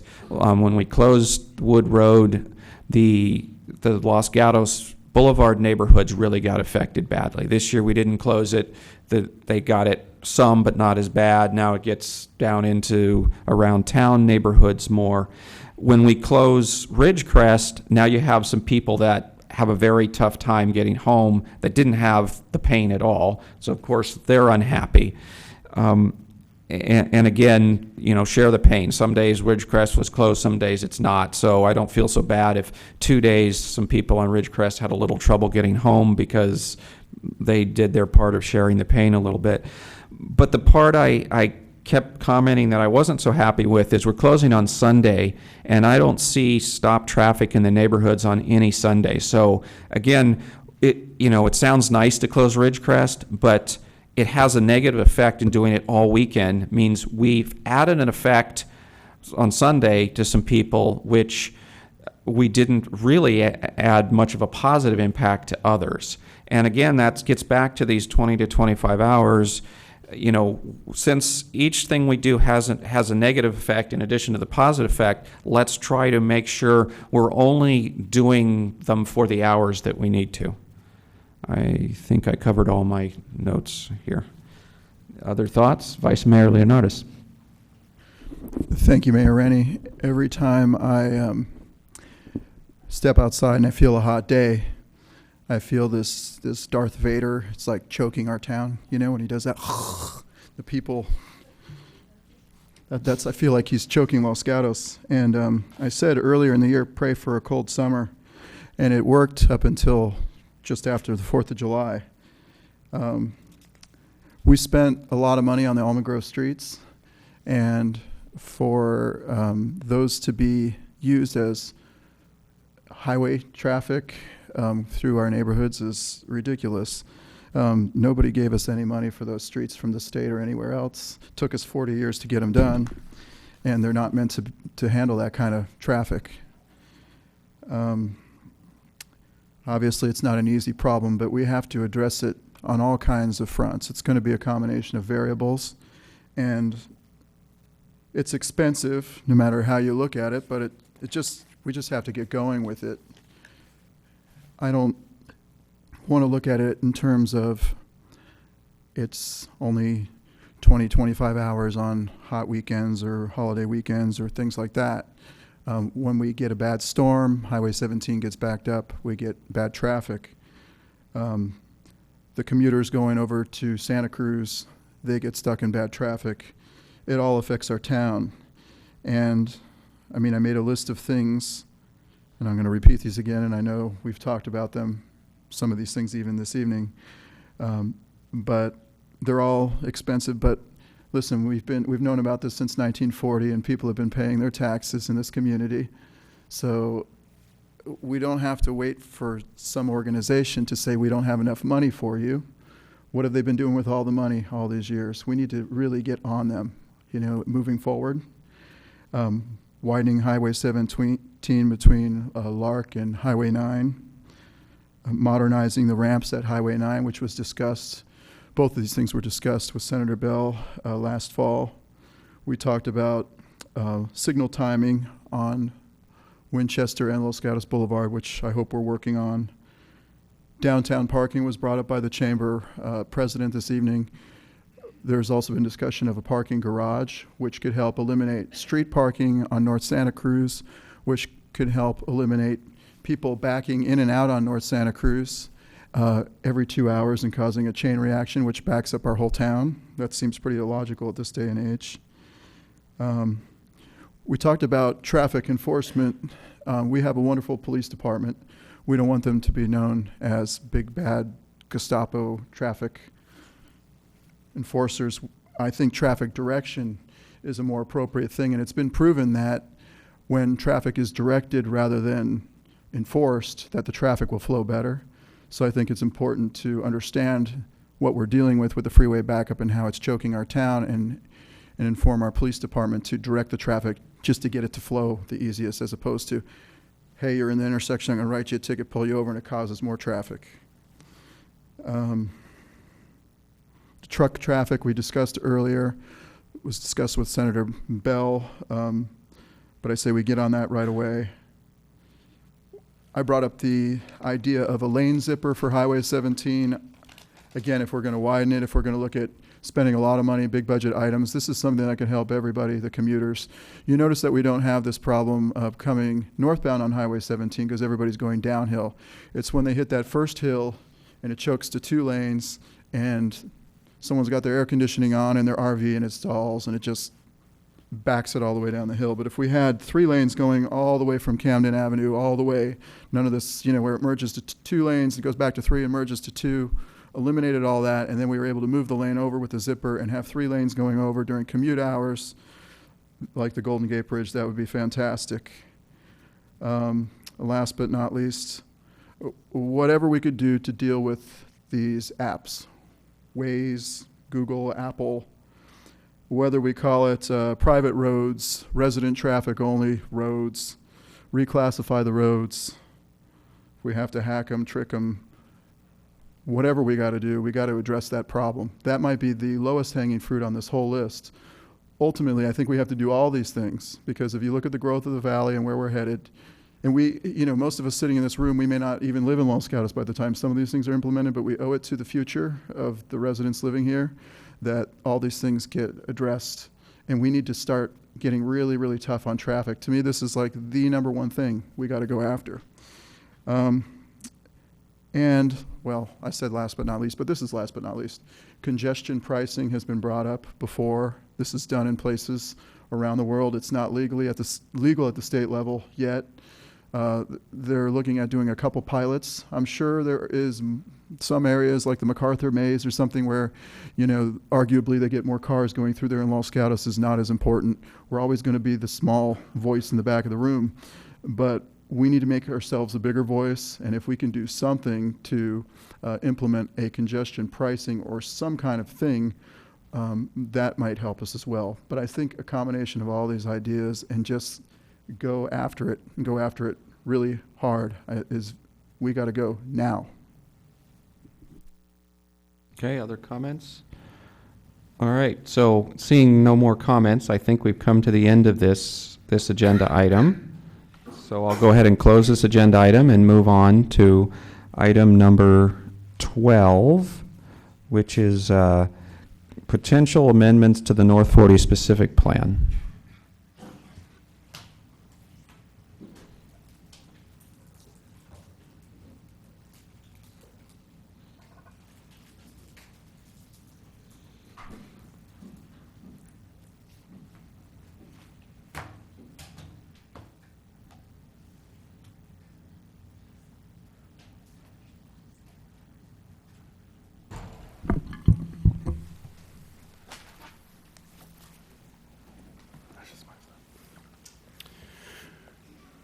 Good evening, Mayor, council members. Joel Paulson, Community Development Director. The council last considered potential specific plan amendments on June 5th. At that meeting, a conceptual site plan was presented by Grosvenor Americas for about 15 acres of the northern portion of the specific plan area. The council took additional public testimony, discussed the potential concept that was presented, and ultimately directed staff to come back with steps to work through issues that concept plan brought up, as well as potential specific plan amendments that would be necessary to make that potential concept viable. And lastly, the council asked for some information on the development agreement process.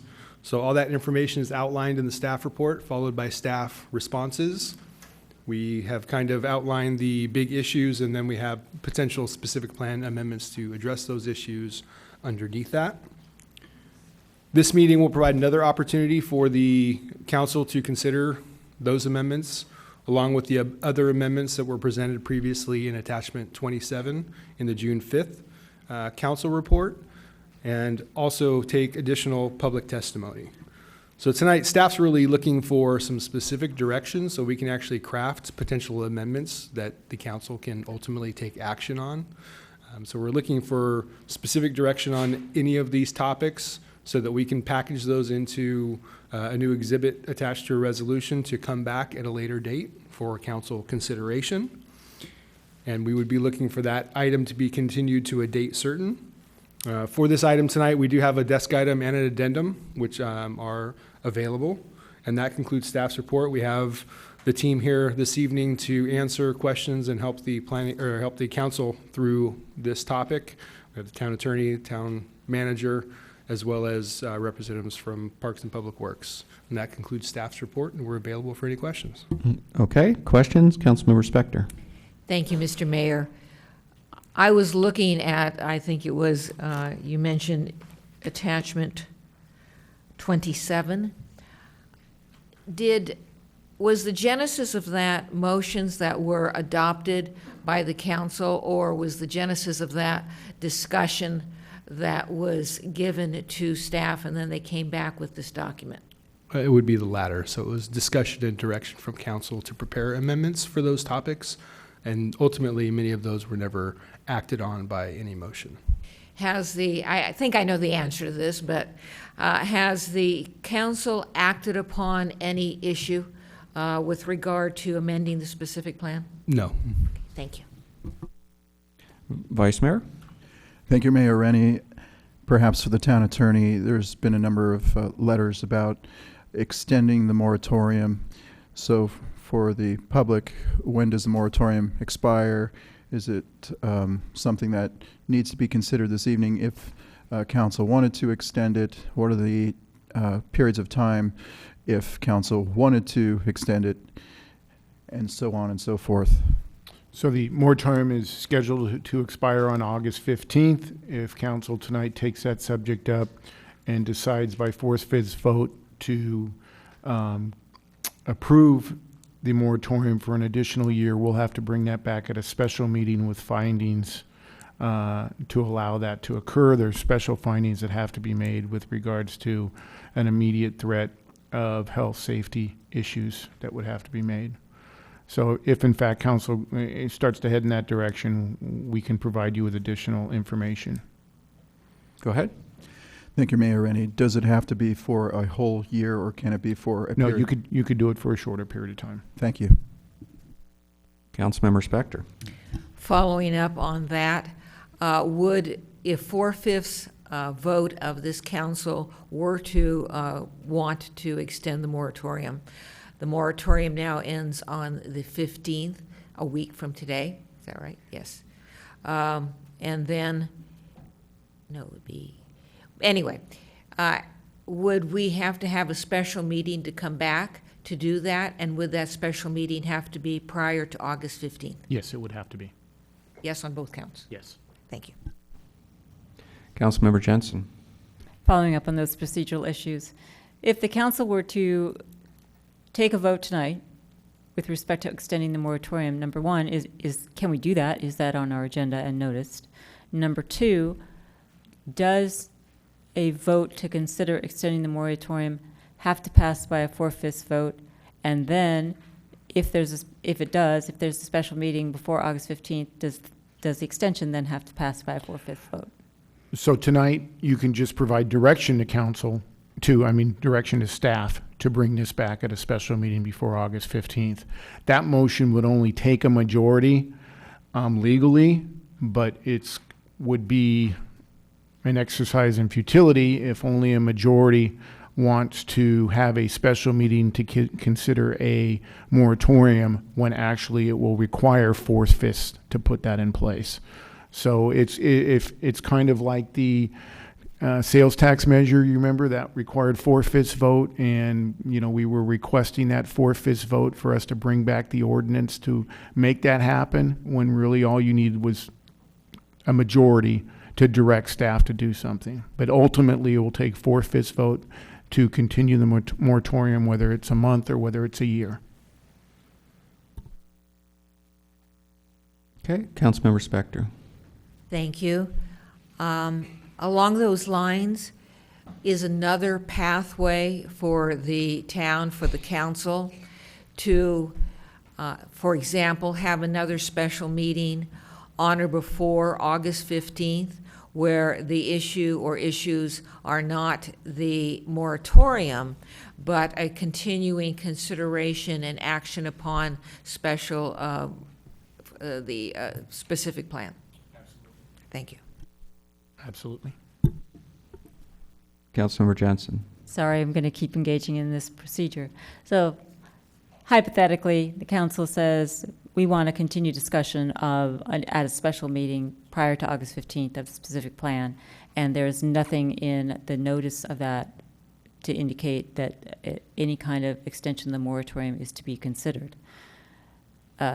Could it then be considered, and would it require yet another, if it was, and the council decided to extend it, wouldn't it then require yet another special meeting before August 15th to actually extend it? Correct. Yes, you're going to have to give the proper notice for the interim ordinance for it to be adopted.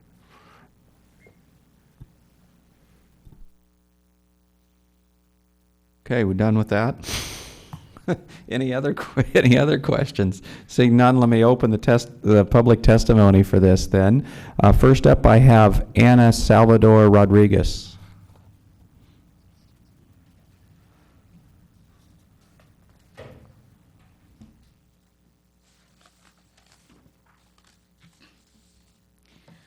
Good evening, Mayor Rennie and Council. My name is Ana Salvador Rodriguez. I'm the Planning Associate for Silicon Valley at Home. It is the voice of affordable housing here in the Silicon Valley. I'd just like to commend the town on their continued hard work and dedication on the North 40 specific plan. We hope that the council will consider increasing the density of the units allowed on the site, as this action is a significant step towards meeting the housing needs of Los Gatos. We are pleased that this plan will generate 20% affordable units, which will go far towards reaching the affordable housing production goals of the town that the town council has set. The existing ground floor retail requirements create uncertainty that can increase costs and create delays on the project, with so many other added community benefits that would come with this plan. And the proposed amendments optimize standards set by the general plan and reflect the express needs of the community. So thank you very much. Thank you. Any questions? We have one question for you from Councilmember Spector. Thank you, Mr. Mayor. Ms. Rodriguez, when you said that you're talking about amendments to the specific plan, when you say that it would create 20% affordable units, correct? That's just referring to the inclusionary ordinance that's in place in the town. It's not necessarily amendments to the specific plan. So you're saying the 20% affordable, even if there are no amendments to the specific plan? Yes, that's correct. Okay, thank you. Okay, seeing no, we have another question, Councilmember Sack. And one of the things that I think I heard, so if you could just clarify, you are in support of removing the requirement that retail is on the bottom floor of all residential? Yep, that's correct. Okay, thank you. Okay, it looks like that's it for questions. Next up, I have, I'm going to put my glasses on for this. Bahram Nagfazadeh. You'll maybe have to correct me. Bahram Najafzadeh. Good evening, everyone. I would like to talk to you guys in regards to the setback requirements alongside Los Gatos Boulevard and Lark Avenue. I am the partner at the Lark Avenue 76. We are located at the corner of Los Gatos Boulevard and Lark Avenue. And there is a new 30 feet setback requirement which gonna affect almost 50% of our property, because our property is L-shaped and it's very small in comparison to the other properties alongside. And also they are mandatory upgrades that we need to implement before the 2025. That includes the change of tanks, the pumps, and also the canopies, all of which are within that 30 feet setback zone. So I want the town to keep us into consideration. So I want to make sure that we will be able to do those upgrades and continue doing business in Los Gatos. Thank you. Thank you. Questions? Okay, seeing none, thank you. Next up, I have Diane Dreher.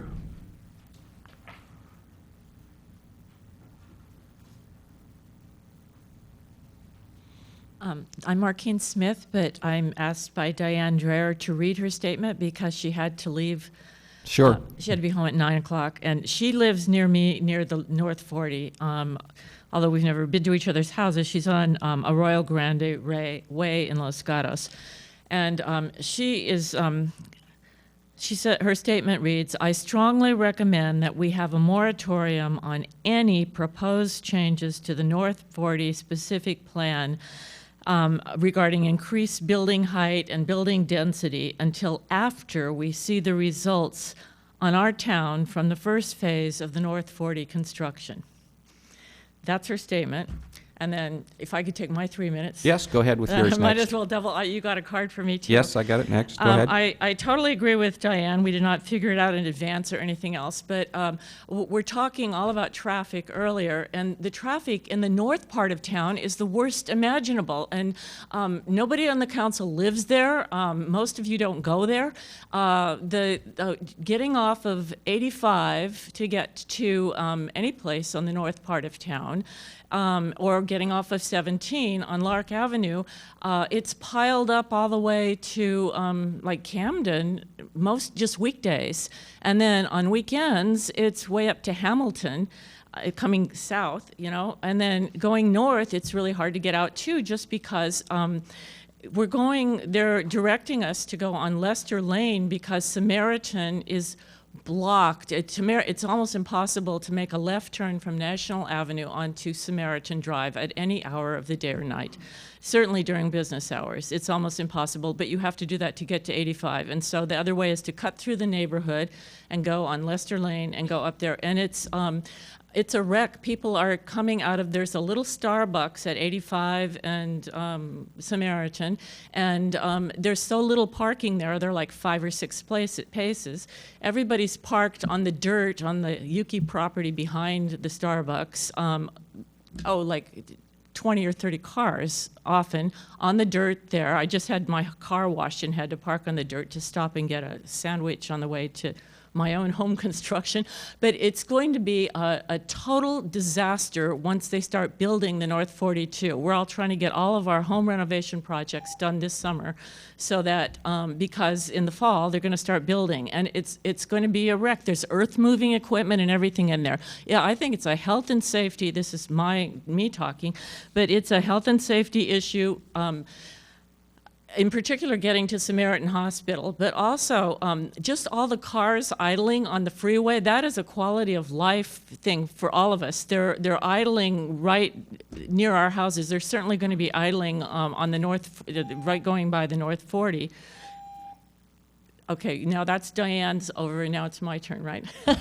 I think Shannon, you started her over, right? So that was your 3 minutes. Okay, that was 3 minutes. So our issues are air pollution, the traffic, the access to the hospital, and just the total gridlock in the north part of town. Okay, thank you. Any questions for the speaker? Vice Mayor. Thank you, Mayor Rennie. So if I understand you correctly, you would be in support of a moratorium? I am 100%, as is Diane. Thank you. Thank you. I'll ask a question more in a way to give information. So I know people are asking for a year moratorium, but the construction plan for phase 1 won't have anything inhabited a year from now. They'll just be starting to build the first ones, and it's going to be at least 3 years before they finish building everything. That's right. So do we want a moratorium for 3 years? I would suggest until those places are inhabited, but certainly through the construction. The construction is going to be in itself a total, we're talking about the Almond Grove construction, but the construction in our area is going to be incredible because they're building Samaritan Hospital too there. A huge, huge thing on Samaritan, right on the corner of National Avenue and Samaritan. And so the two construction zones are both gigantic, and they're right across the street from each other. And people are trying to run across the little stoplight with people getting on and off of 85 to get to the Starbucks and to there's a medical facilities on both sides of Los Gatos Boulevard there. I mean, it's a very, very congested, crazy traffic. Somebody got hit recently on I guess he was on a motorcycle or something. But it's a very, he got hit and seriously injured or died. So let me do a follow-up question. I'm trying to understand the connection between construction and a moratorium. Is you're thinking that if we slow down phase 2, it won't be constructed at the same time as phase 1? Is that what we're trying to do? I don't think we understand the effects of phase 1. I don't think we're going to understand the effects of phase 1 on it until there are people living there. So I would definitely want to have 3 years of moratorium if it's going to take them 3 years to build it. I mean, we've been talking about it for 20 years. I don't see the developer putting any money at all into light rail or into transit or anything that would relieve our traffic or a footbridge over Highway 17. None of that. All he wants to do is make his money and leave. Okay. Any other questions? Councilmember Jensen. Ms. Smith, thank you for your comments. Thank you for asking. I am up there a lot, and you actually can turn from National onto Samaritan left, or I can.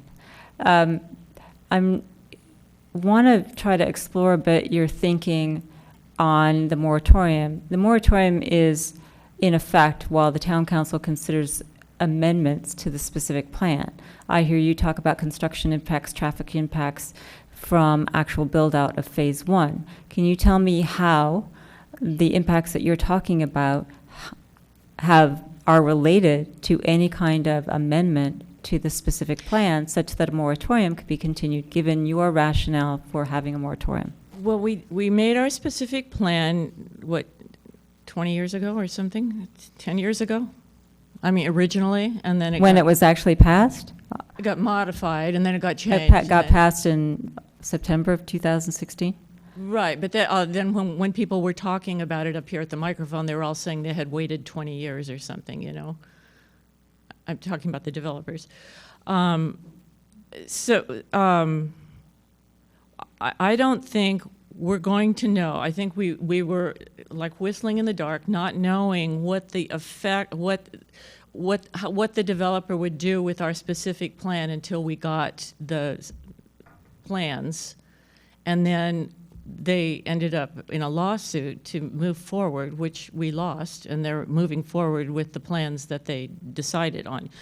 And rather than be in that situation again, I would say let's let them have their, I mean, they've half the property is gone. It's going to be developed. It's going to be developed exactly the way they want it to be developed. And why not let it go forward, and which we have to do anyway, and see what the result is. And then we may want to further modify the specific plan to meet the needs that will be evident when people are living in the new place and there's retail there and there's stuff going on. We may need different street planning. We may need, the hotel may need to be different.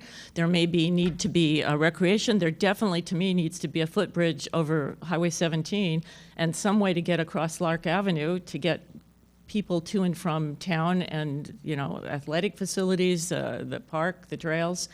There's a lot of stuff that needs to be done, but it'll be obvious, and then the residents can even weigh in on what might need to be done in their neighborhood, which it will be, you know. Thank you. Okay, no more questions, thank you. Next up, I have Diane Carlson.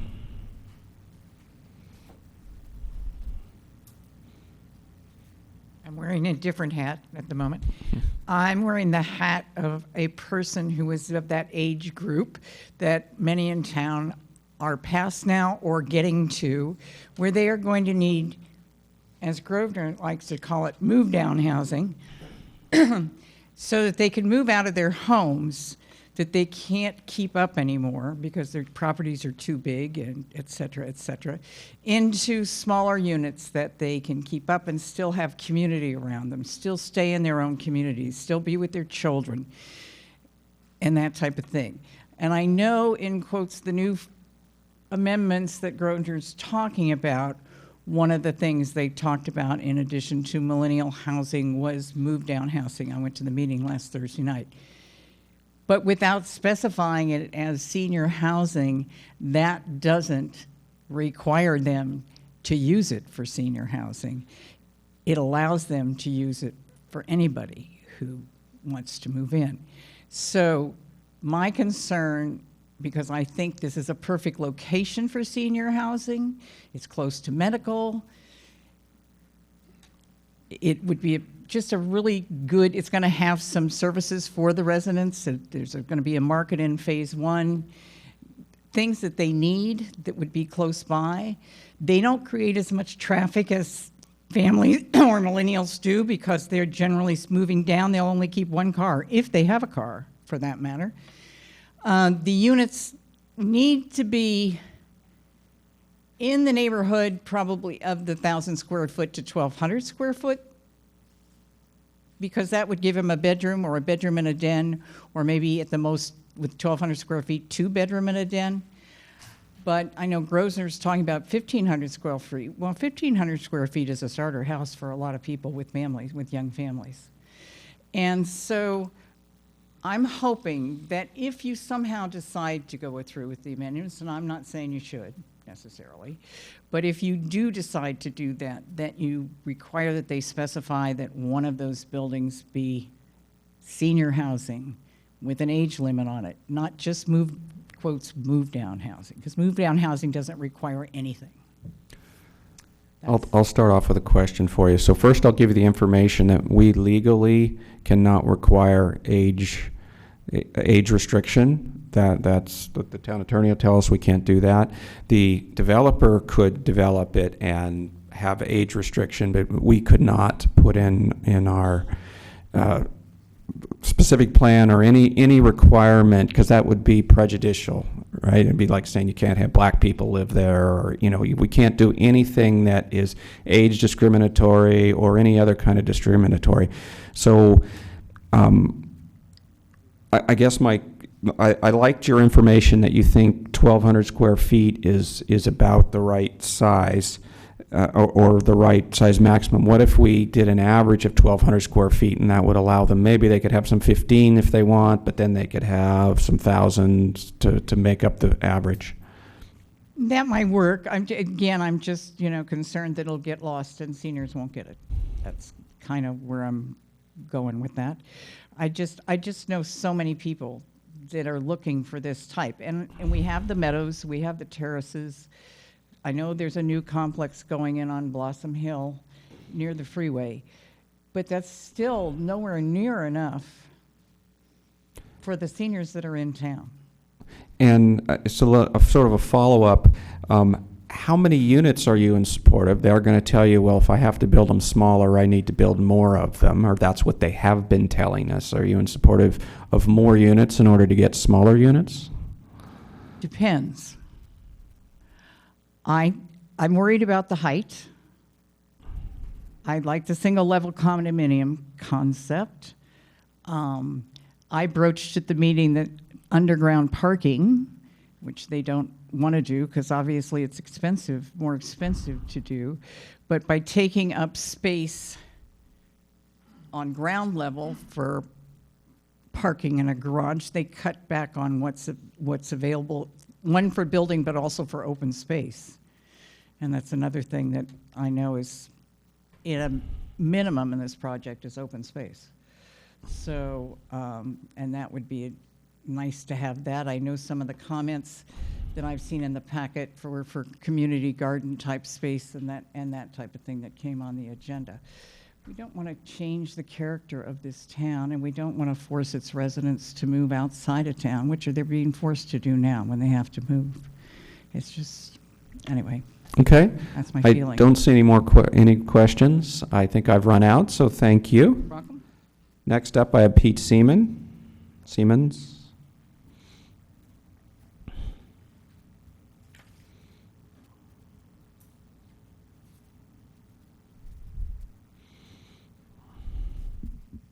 Hi, my name is Pete Siemens. I live on 69 Ellenwood. A couple of thoughts. Of course, my usual soapbox is open space. Our motto at the district is room to breathe. What that whole project needs is some kind of neighborhood park. And I look at Bachman Park, which is near me, as being probably minimal for given the number of units that that are there and what might get proposed. And so I'm thinking you need to think about a park that's at least that size, or maybe another 50% bigger. And this is not ball fields, because this is just a place where kids can go throw a Frisbee or practice learning how to pitch and catch, and people will go picnicking. So that being said, the second thing is in thinking about the density and what might be there. First of all, I'm in favor of whatever housing units you decide number of. I think the idea of 1,200 or less, it's not bad. I had friends in the aerospace industry that raised 2 or 3 kids with 1,200 square foot houses. They had 3 bedrooms. And so you don't need something huge to, particularly if you're talking millennials that have 1 or 2 less kids, or a couple or a single. So you need to think about maybe specifying you don't want units bigger than a certain size. But the big thing is I'm looking at the intensity of use and the height.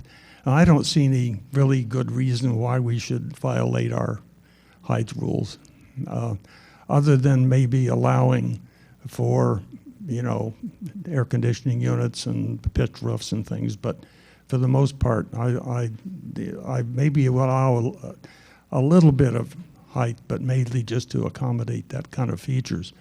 The idea of reducing the commercial space to about a quarter of what it was originally, I think is a great idea. That's where you're going to get a lot of traffic. So rather than thinking in terms of a moratorium so much, it might be better to think about setting the number of housing units you're going to allow. And I think it should be way under what one developer that you've talked to is proposing, which is around 300, something less than half of that. And certainly cut the commercial space down, and specify a park and open space. And if the developer gives you stories about this doesn't pencil out, then think about this. What you can sell a piece of property for is based on what you can put on it. If you could put a 20-story building, it's a lot more value than what you might specify. And so by specifying what you want and not listening to all these stories about things penciling out, guess what? Maybe out of the country developer or out of state developer will go away, and the local developer will come and say, yeah, I can do this. Okay, thank you. Any questions? Councilmember Spector? Thank you, Mr. Mayor. Mr. Stevens, I didn't understand what you were saying about height. I got when you were saying, well, yes, you can put the air conditioning units at the top, but what were you saying about how high you think the unit or units should be? Well, we've got a 35-foot height limit. Okay. And I don't see any, and the only reason I see to violate that at all is to say, well, okay, we'll allow a little extra to put in pitched roofs and accessory equipment. But I've seen some nice things done in around the valley, but it doesn't necessarily have to have all this extreme height that some people are talking about. And like I say, if somebody tells you it doesn't pencil out, well, so what? That's really not, your concern is not that. Should not be that. Your concern should be, what do your constituents want? And if it doesn't pencil out, well, next developer comes along and say, I can do this. Thank you. I think part of the problem with the moratorium, by the way, is that you've got a piece of property, parcels in there that are really not part of what some developer is talking about. They're kind of independent, and they're being penalized by moratorium. So it'd be better, I think, to specify a much lower amount of development, and then maybe take our time and think about over time, maybe we could increase that. But at least for now, you just cut the level down to a point where maybe the current people go away because they're too big to afford they want more profit, and the seller wants more money for the property. So anyway, it was just kind of, I've had some thought. I went to the meeting last week, so to listen to what he had to say. So It looks like you have another question from Councilmember Sack. I have two questions for you, and I'm going to look to staff to see if this is correct. My understanding is with our residential in the specific plan, without amending it, is we are allowed to go up to 45 feet if it includes affordable housing. That's correct. So Okay. understanding that right now, as it stands, it can go up to 45 to accommodate affordable housing. So the first question is, without an amendment, that's what it states. Are you comfortable with that? well, it depends on how many units. We didn't specify. Yeah. And then the second is, my understanding is if we increase the height, and I don't know to what, but then you get the elevator shaft that can Right. really provide for the move-down housing that people seem to want. Right. So your thoughts on that? Well, that's still the 45 feet. If it fits, I don't care how many stories they put. Okay. You know, and make the stories, 6 feet taller. I mean, it's obviously not going to happen, but also I tend to favor underground parking on some of these kinds of things. I think people are going to have cars no matter what. I even look at my neighborhood, and it's parked up. It didn't used to be when I moved there, but now virtually both sides of the street are lined with cars, and it's because each house has way more people than what it had, say, 10, 20 years ago. And so you're going to get people with 2 cars no matter what you want. So, you can't. The whole idea of the current development there, that without enough parking, is going to be worse than that development on Pollard Road that had the problem with parking. Councilmember Spector. Thank you. Mr. Seaman, I want to see if I understood. You were saying that in answer to Ms. Sayak's question, your answer was, well, I don't care how tall it is, if yada, yada, yada. No. I didn't understand what you were saying. No, I do care about how tall it is. But when you say, and I said 35 is our current limit, and if you want to go higher, then that accommodates the extra necessities like a pitched roof and elevators or whatever else. And I don't know if you can get 3 stories in that kind of a height or not. Thank you. And then a related question for staff, but should I wait? Yeah, maybe wait a little bit. Let's get through the public All testimony. right, thank you. Looks like that's it for you. Thank you, Mr. Siemens. Next up, I have Steve Buster.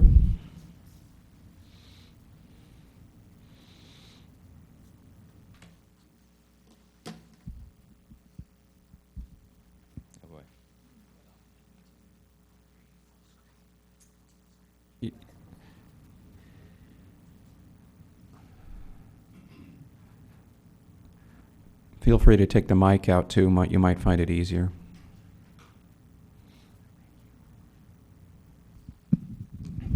Thank you. Good evening, Mayor Rennie, members of the council. Steve Buster, Senior Vice President of Development for Grosvenor. Happy to be here. I'm going to talk fast because I only have 3 minutes. I first want to thank Lee Fago and Democracy Tent for hosting a great community meeting last week. Thank you for having us, and thank you for all those that attended.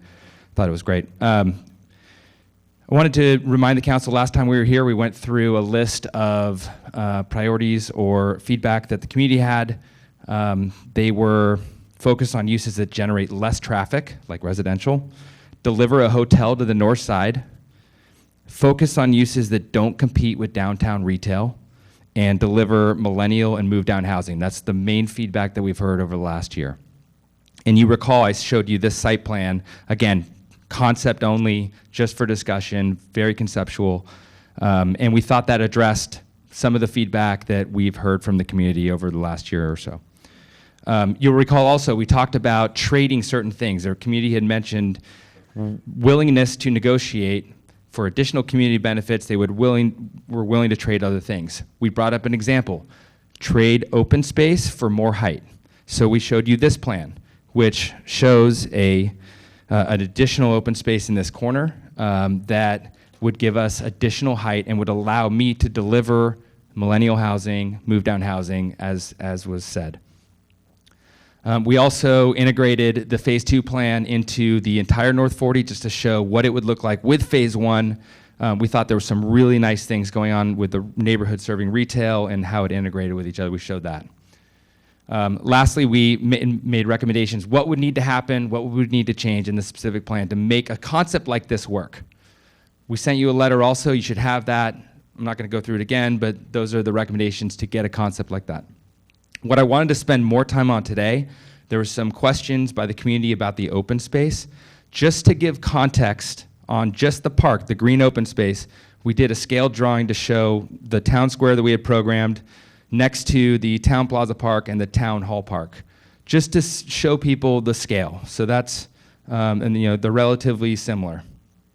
Here's the park that we put in between the Millennial Building and the Move Down Building. Again, scale-wise, they're very similar. Just wanted to give people an idea of what it would feel like. Lastly, the multi-purpose field that we added, that was the additional open space for the additional height. We wanted to show that against Blossom Hill Park. Again, same scale. I'm sure you're all familiar with these parks, so I thought this would help. I think it might be a good idea to stop here. I've got some renderings I want to show, but I'm running out of time, so maybe we can see if there's any questions and go from there. I'll start off with a question. I'm confused on the number of units you're asking for, because at some point in your written to us, your written submittal to us, you said you want to go to 455, which was the number of units in the environmental impact as the superior. But then you said you want to increase the base number of units by 215, whatever the number was I just saw. And we start at 270 what's allowed. So to go from 270 to 455 is actually 185 units. So I'm confused. I don't blame you for being confused. It's hard math, taking a while to figure out myself. So the preferred environmental alternative in the EIR studied 455 units. Okay, so start with that. If you subtract out, and those are base units, that's pre-density bonus. Okay? If you subtract out the 237 base units that are going to be built in phase 1 by Summerhill, pre-density bonus, you're left with 218. That is the number that we would need to amend the specific plan with, 218 units. And then what we're saying is we're making sure everybody's aware we're not pulling a fast one. If you add a density bonus to 218 of 35%, you get to 294, and that's how we got to 294. Does that make sense? Yeah, so another way to say is instead of, there's currently a remaining 33 units, you're asking us to make it, to go from 33 to 218. That's correct, yes. Okay. Other questions? Councilmember Spector. Thank you, Mr. Mayor. You touched upon one of my questions, but I want to understand it better, because you've been talking about increasing the open space. And so you gave us a visual analogy. But let's start with the baseball field. First of all, the baseball field is, in your concept, is situated by the freeway. Any thoughts on that? Yes, and that came up in the community meeting too. It was really good feedback I got. My answer is the open space can be rearranged any way that the community wants. We can take the 3 parks that we have currently programmed in this. We just did this as conceptual, right? So I'll get to those renderings. Let's do this one. We have 3 parks in here, total conceptual. This town square, this park in here between the residential, and this multipurpose field. If you added all 3 of those together, you could make a very big park in the center. That was one of the questions from one of the community members. You could make a bigger park by combining open space. Now, you still have a lot of open space around the edges, setbacks, pocket parks, and that kind of thing, but we could certainly rearrange this site plan. That is something that will be done in the community meetings leading up to an application. So we need to go out and meet with the community and get feedback on different iterations and come up with a plan that everybody supports. Okay, then let's put aside for now the 3 different parks. Can you give me the dimensions or acreage or some way of measuring if we combined all 3? It's tough to do. Just conceptually, I can tell you what these parks approximately measure out to, but we can move stuff around and take open space from other areas and mix and match, and it could, this is, again, so high level, it's hard to give you a really good answer. Give me a But high-level answer. I'm saying it's, so if you add all three of those parks up, it's probably 70,000 or 80,000 square feet, 80,000 square feet. All right. Which is several acres. That answers my question. Thank you. Councilmember Jensen. Thank you. Mr. Buster, hello. Your letter, second parent says, quote, "It is very important to note that this conceptual site plan is provided as an example only and is not an application," which is fine. I agree with that statement. But you are discussing it and causing us to discuss it as though it were an application. And so how do we get to an actual discussion of changes to our specific plan, if they're appropriate, that aren't related to any concept, no matter how high level it is? Because obviously what you're suggesting is designed to get to something, because you say, and then we'll get to our, quote, community meetings leading up to an application, in the fantasy world where everybody says, yes, that's what I want. So how do we get to an actual specific plan amendment that has nothing to do with your concept? I personally just think a visual is really helpful to explain, especially to the community, what we're talking about, what it's going to look like for 294 units. What's a hotel going to look like on a site like this? Right. So just for visual purposes. If you want to take that out, we follow the recommendations that we're making to change the specific plan. Add residential as a land use so we can go to work and figure out how to deliver the housing that we've heard the community wants. Make sure we have adequate height, and we are willing to trade more open space, which is very, very expensive to give away. It's very expensive land to give away, to get that height. We can't deliver those housing product types without the height. They don't work. So you would ask us to consider the amendments 1, 2, 3, 4, 5 on the second page of your letter, regardless of the concept, but you watch us as we say, gee, do you think the baseball field should be there? Right, so Right. the There are problem elements with of the this plan that will- concept is we just start discussing it as though it's an application.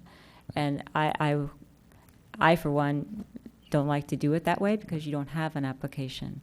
So my focus is on, well, what specific amendment is appropriate from input we've got from the community or from you. Right. For example, the current specific plan allows a community garden if somebody feels like putting it in. So I would hope that we could discuss more, like, regardless of your concept, you want 1, 2, 3, 4, 5 on page 2 of your letter. That's correct. Okay, thank you. Go ahead, Vice Mayor. Thank you, Mayor Rennie. So if the council were to say, okay, we're okay with the 218 units and then the density bonus with those units, how many of those units would be part of what's called the below market rate program in the town of Los Gatos? 20%. 20%. Okay, and regarding the parks, who will own those parks? Will it be town-owned parks like all the other parks in town, or will it be HOA-owned parks? I haven't thought that far ahead. I don't know what the town's preference is if they want to own and operate those parks. A lot of times they're private parks open to the public, but funded by private HOAs. Sometimes the city wants to own those parks and maintain them themselves. Thank you. Councilmember Sayre. So I have several, if that's okay. Okay, go ahead. So, Mr. Buster, let me, thinking through the potential amendment has made me think about some of the ongoing issues with the current specific plan, so bear with me. So the first question I have for you is, with Phase 1, there was a voluntary agreement that Grosvenor made with Los Gatos Union School District, 2 acres.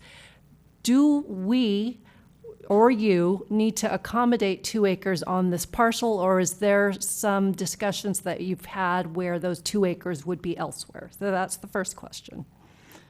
I kind of want to turn around and ask Don Capobres to address that one because he has the history with the school agreement.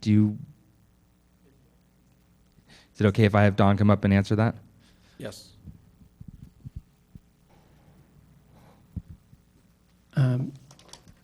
Mayor Rennie, council members, Don Capopres representing Grosvenor. So the agreement was between Summerhill Homes and Grosvenor collectively and Los Gatos Unified School District. The agreement had kind of some optionality to it. So ultimately, it centered around the notion of a 2-acre piece of land, either on the North 40 or someplace else within the school district. Summerhill Homes, in exercising its option, has decided to monetize that portion of the agreement. So they will be paying Los Gatos Unified School District an amount that was equivalent to purchasing 2 acres of land in the town of Los Gatos in the school district. So then let me make sure I understand. So that there was an option for Summerhill then to monetize it. So the 2 acres that was in discussion, we do not have to accommodate in this current plan. Okay. So that was my first question. Still along those lines, I know with phase 1, there was significant discussion with the Los Gatos Union School District. I'm just curious, again, understanding this is very preliminary. Have you began any conversations with the Campbell Union School District commensurate with the discussions you may have had with on the other side? I can answer that. We have not. Because we're at this stage now where I want to make sure this is the direction that town wants to go, we have not started any of those conversations. Okay, if I can continue. There was a question about senior housing. Now, I know the discussion is move down housing, but can you confirm tonight, is it move down housing that has the option for seniors, or are you doing anything specific for seniors? It is move down housing. It is not restricted to seniors. So somebody that is 48 years old could purchase one of these move down housing units. Somebody that's 35 years old could purchase one of these. But the building, and we do this in other parts of the country, the building is designed for move down, meaning you are selling a larger home, you're moving into a smaller condominium with virtually no maintenance, it's brand new, and it's not a retirement home, it's not an assisted living home. It's just a very nice move down condominium building. Okay, and my next question, if you can remind me, with the discussions with phase 1, there was a height, you told us there was a preferred height to make elevators feasible in your housing type. What was that height again? Was it 45? We're proposing 55 feet, but that's 4 stories. So I actually have some, would you mind if I show you some renderings that would show the context? And would you like to see that, Councilmember Sarek? Let me just answer Sure. my questions first, and then we could get into 55 feet, but they're 4 stories. So 4 stories, 4 flats, so that the residential Right. units in there would be 1 story. Correct. There are no stairs, and the parking lot is a wrap product. So the units wrap the parking lot, and you can drive up to your floor and get out and go into the hallway that your unit is on. But are there elevators? There are elevators as well. Yes. Okay. Yes. Okay. And then my other question to you, and I've posed this to you individually, but given what we have learned with phase 1, we stipulated in our housing element that our goals of affordability within each, you understand all that. Having gone through this process, what can Grosvenor do to ensure that we get the affordability that's outlined in our housing element that meets our RHNA requirements that are strictly tied to what the federal and state government defines as affordable? So it's the extremely low, the very low, those specific income types that we need to provide housing for. What can Grosvenor do to ensure that that's the housing type we can get? I can work with the staff on that question because I'm not sure exactly what the answer is, but I know the requirement's for 20% affordable, and we have to increase the amount of very low or low income housing in order to get the density bonus that we're discussing here, to get the 35% density bonus. So I can work on the math there. I'm not exactly sure what the answer is. And then my final question, you mentioned that 218 includes our 20% BMP requirements, but you're also going for the state density bonus that gets you to the 35%? So can you just... 20% of the homes will be made affordable. Okay. And then in order to get a 35% density bonus, you have to add, out of that 20%, more very low or low-income housing in order to get the density bonus. The state density bonus. Correct. And that's what would get you to the 218. The 294. Oh, so the 218 is the base? Base units. And then you're going to go for the density bonus? Correct. And that gets you, okay. That's right. Oh, well, I'm glad I asked. Okay, that's all I have. Councilmember Spector. Thank you, Mr. Mayor. Putting aside, I agree with Ms. Jensen. We're talking about the specific plan and whether or not we are going to amend it. If we were to amend it and amend it in such a way that the residential units would be defined by their square footage, what are your, and the square footages were very limited, what are your thoughts on that? It's a great question. It came up in the community meeting as well. Instead of focusing just on an average, we're proposing an average of around 1,500 square feet for a move-down product type and around 900 square feet for a millennial product type. Rather than just focusing on the average, would there be a possibility we could agree on percentages of minimum, maximum, and within that, make sure that there's a certain percentage of one bedrooms that are certain size, certain percentage of two bedrooms, and we're willing to do that.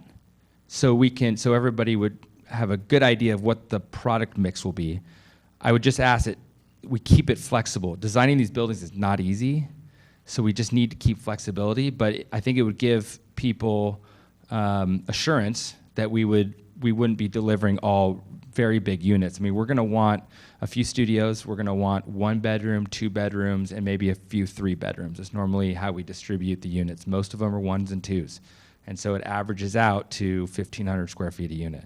So we can provide some clarity on how those are distributed as long as there's some flexibility, because we run into issues in design, and we can figure that out and propose, so we can work with staff and propose a table for you if that would be helpful. Addressing that, first of all, with regard to flexibility, the motivation of a town or a city to allow for flexibility is being challenged now, because if we say, well, it looks really good, or we want it to look like the town of Los Gatos, then we have problems. We're much more benefited. The town has a greater benefit if it says something like there'll be 200 units and there will be a minimum of 900 square feet and a maximum of 1,200 square feet, and something like that. Right. Much more defined than what I hear you saying. I hear you saying you want a little more flexibility, and if I were on your side of the dais, I would probably want more flexibility also. Yeah, another question is, you're also talking about, well, we want some studios and some 1 bedroom, some 2 bedroom, but anything can be a studio or a 1 bedroom or a 2 bedroom or a 3 bedroom. It doesn't make any difference. The only thing that changes is the size of the studio, or the 1 bedroom or 2 bedroom or 3 bedroom. So why don't you just address that? So by flexibility, what I mean is, for each category, for studios, 1 bedroom, 2 bedroom, 3 bedroom, we could fix a range of square footage. So for a studio, you could call it 600 to 700 square feet. I don't know. I can work on the numbers. For a 1 bedroom, you could say they are 650 to 900. You could work on some ranges. That's the flexibility I'm asking for, not something more than that. Thank you. Vice Mayor Leonardis. Thank you, Mayor Rennie. Some of Councilmember Sayak's questions led me to more questions. So if you're looking at 218 units times 20%, that gets us about 43 point. 35%. times 35. Gets us to about 44 units, is that correct? And then you would calculate separately the remaining 76 units times 20%, or another way of asking the question is, what would be the total amount of units out of the 293 units that would be considered below market units? Yeah, it's just 20% of the 218. Then the Only- density bonus is on top of that. But Okay. you only get the density bonus if you provide the right amount of very low and low income housing. So it'd be 44 units total out of the 293. Correct. 294, yeah. Thank you. Looks like we've run out of questions. Thank you to this speaker. I won't show my rendering. I'm going to get those in another time. Okay. All right, next up, Sandy Decker.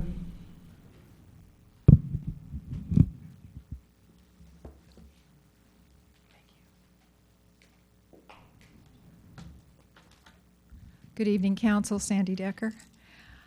Here we go again. Here we go again. Allowing Grosvenor to influence the specific plan, project, and process. We're trying again, they're trying again to have their parameters that ensure profit added to the amendments before you approve. On June 5th, 2 months ago, Grosvenor sent you a letter. Each of you received it, laying out their feasibility study and their plans to make sure the specific plan would make their plans feasible. They even conveniently put in the drawings of their current proposal, and they added 14 pages of amendment language for you. To make this work for their financial plan, they're planning 2 55-foot housing towers. One for millennials and one for buy-downs, maybe seniors, but as you know now, they won't age restrict. Who in this community, who's raised their family here, mowed their lawns, paid their dues and in their various taxes, played with their grandchildren in their backyards, and walked around their neighborhoods for 40 years, is going to find 55 feet housing, a housing tower, a place they want to grow old in the town they don't want to leave. For years, we asked for buy-down housing types. We suggested designs that would work for seniors or other buy-down opportunities. Garden cottages were our favorites. 1, possibly 2-story condo units where living feels like the town they built. To make this feel as if they've given us this thoughtful land use plan, Grosvenor, the developer, offers a sports field and a plaza, and now they're calling it 3 parks, all of which add up to 2 acres. So the game has begun, and without the specific plan, we were promised we will be seeing a Los Gatos none of us want to age in.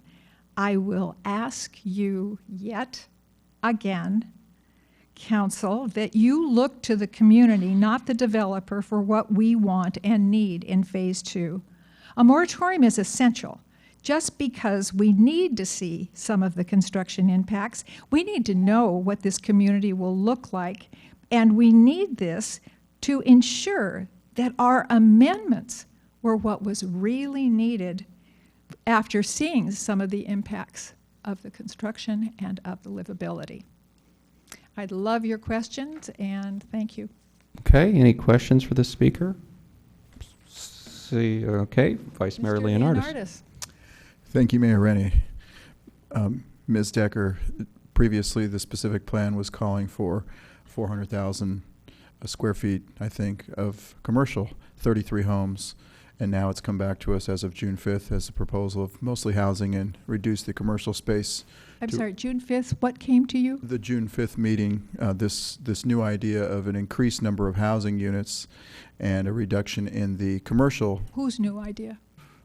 The put forth by the developer. There's the problem. I understand, but I guess where the question is how do you feel about the increase in housing as a trade-off for a reduction in commercial?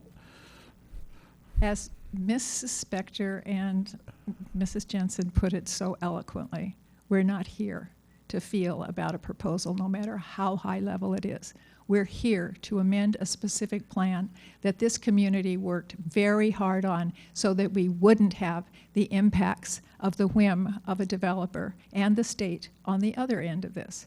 So we've gone through the process. Unfortunately, we had to wait 6 or 8 months between meetings for some reason, I'm not sure, and a lot of it really didn't get ironed out. If there's a moratorium, we need more time. We need to talk about the real specificity of the amendments that have really and truly not been approved, and I really appreciate your comments, Mrs. Jensen, and yours, Ms. Spector. Go ahead. Thank you, Mayor Rennie. One other question, since you brought it up about the moratorium. Mhm. It was discussed earlier by one of the speakers that ground may not be broken for up to 3 years. And again, I realize that we're talking about specific plan amendments, but if there were a moratorium that were, say, voted on to extend the moratorium for another year, what effect would that have if this project wouldn't even begin to be potentially developed for another 3 years Oh, or I'm sorry, later? not finished. I'm not talking about finished. We're looking at, is anybody here left from planning? We're talking about breaking ground on this project as of, when is it, 3 months? Joel? We're breaking ground on the North 40 in what, about 3 months? Is that right? No, we don't answer questions from the speaker, excuse me, sorry. can you ask staff, because it's soon. Thank you. You're welcome. Thank you, Mrs. Okay, Councilmember Spector. Thank you.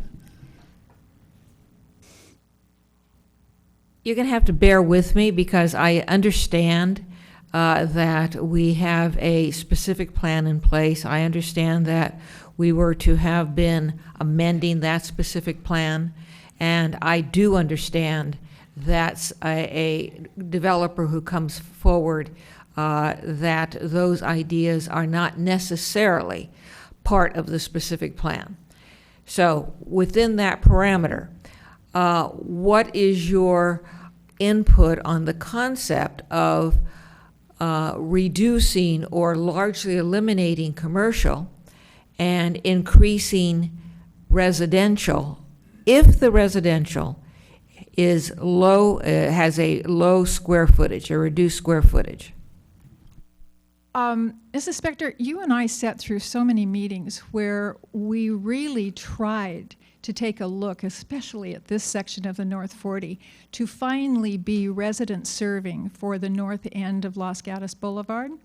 And one of the reasons is, before everyone became very tired about 5 or 6 years ago and did not any longer believe in the setup, they really did have ideas about what they needed at that end of town.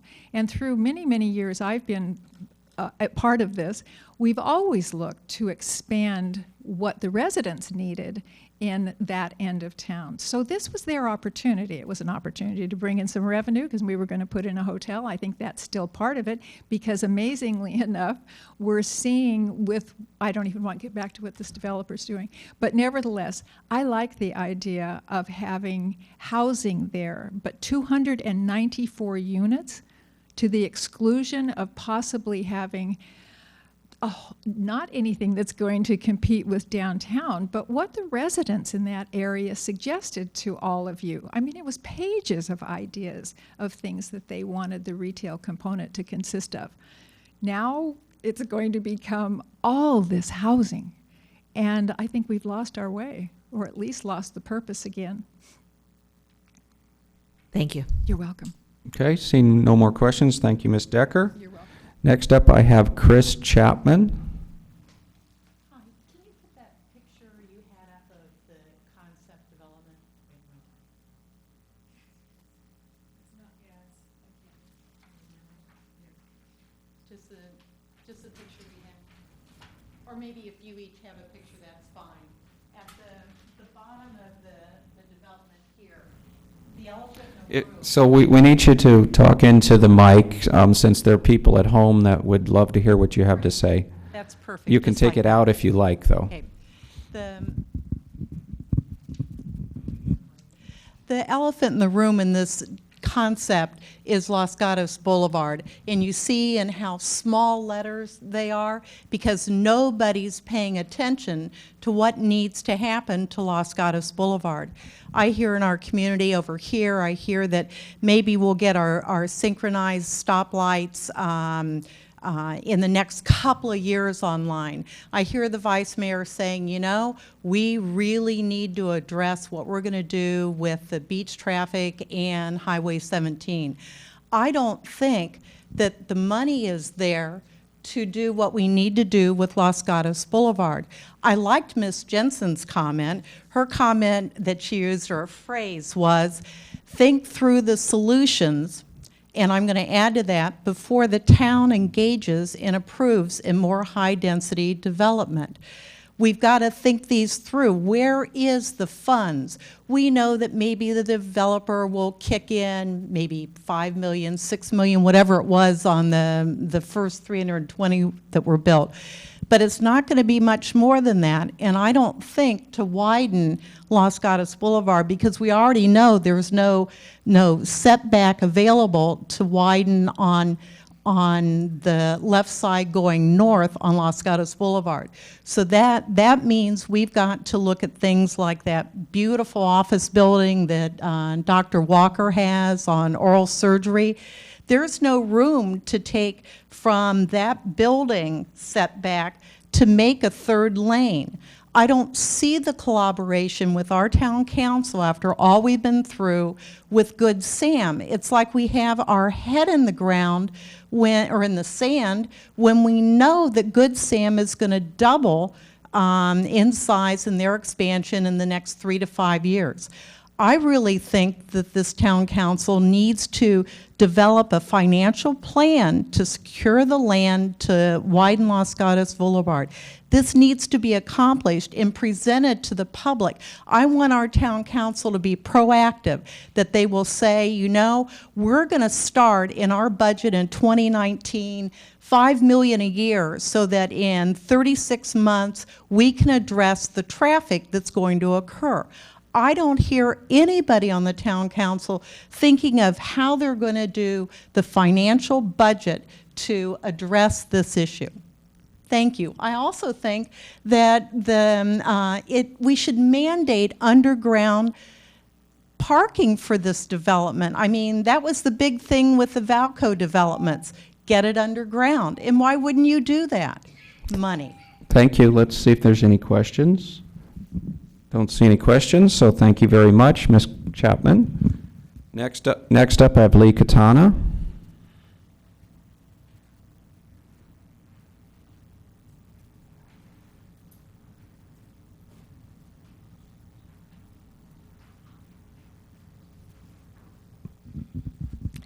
Lee Quintana, 5 Palm Avenue.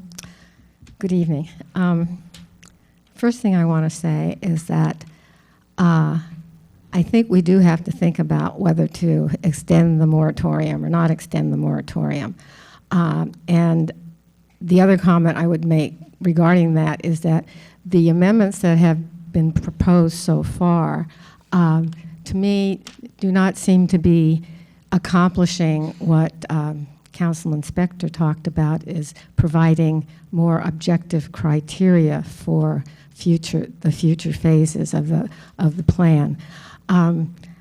Secondly, I would say that listening to the discussion and listening to the council, it appears to me that there needs to be a lot more discussion taking place within the council, within the community, about what high level, not specific plans, but high level, what do we really want out there? How much more neighborhood commercial?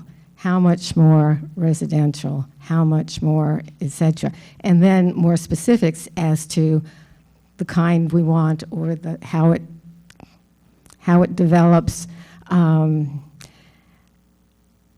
And the other thing that I find that there's been a total almost lack of is participation of the owners in the remaining area that is not controlled by Grosvenor or owned by Yuki input into whatever amendments are made, because that will affect what is left for them to develop, and it should be considered, because I hate to think that we're going to have to go through this whole process again when somebody wants to develop that particular area. I have lots of specific comments on general things that I don't know that I have time to talk about, but one of the things that I do want to talk about is the idea of the intensity and the size and the number of housing. I think it got touched on a little bit here. I think we need to be more specific, provide more objective numbers with flexibility. What I mean by that is, if we want smaller units, we should say that we want X percent of the units to be no more than X square footage. We want X percent to be within the range of another number and below, and then the remaining percentage can be up to X number of square feet. In other words, you could get more. Thank you. Thank you, Ms. Quintana. Let's see if we have any questions. Councilmember Sack? I just would like Ms. Quintana to finish her sentence. You could get more. God, I forgot what my sentence was. So you were just saying, putting percentages, you can get no more than X percent of. What I'm saying is that, I'll use an example. X percent less than 900 square feet or 800 square feet. X percent below 1,000 square feet, which means that you could still have more of the lower end, but you couldn't, if you wanted to, but you could still have a certain percent between the lower end and that end. And then lastly, a third category, say, of X percent, no more than 1,300 or 1,400. Not averages, because that's, yeah, and rather than, you could, or you could do it even. I think she gets it. Let's, Councilmember, more or specific Vice number Mayor of Leonardis has a bedrooms, question size. for you. Let's go to that one. Okay. I was going to just ask the same question just to complete what her thought was. Okay. Any further questions? Okay, thank you very much. So Mr. Brent Ventura was requested to let us know what the other property owners have to say on the property. And so feel free to tell us. Mayor Rennie, members of the council, thank you. I'm not sure I'm authorized to speak on behalf, directly authorized to speak on behalf of all of the other 4 parcels at the corner of Burton and Los Gatos Boulevard. There are 5 parcels there, totaling approximately 3 acres. And we are not pleased with the present situation. We have offers for development that we cannot move on because of the moratorium. And we can live with the plan that was adopted in 2016, the specific plan, and we believe the uses that we're contemplating are well within what the community would accept. One is very senior-oriented, but again, our hands are tied, so we are looking for some way to be exempted from any moratorium extension if that is the council's intention here. It's been a long time. The property's been tied up. I think our study started in 2012, although my memory could be wrong on that. And it's basically been a de facto moratorium since that time. And it's now 2018, and we're talking about maybe another year moratorium, which would really be a onerous burden, I think, on the landowners out there. And I think the basic principle is we're not causing the problems. There's not enough land that we can develop that would cause any significant traffic impacts, or probably even warrant an EIR on our own because of the small land area.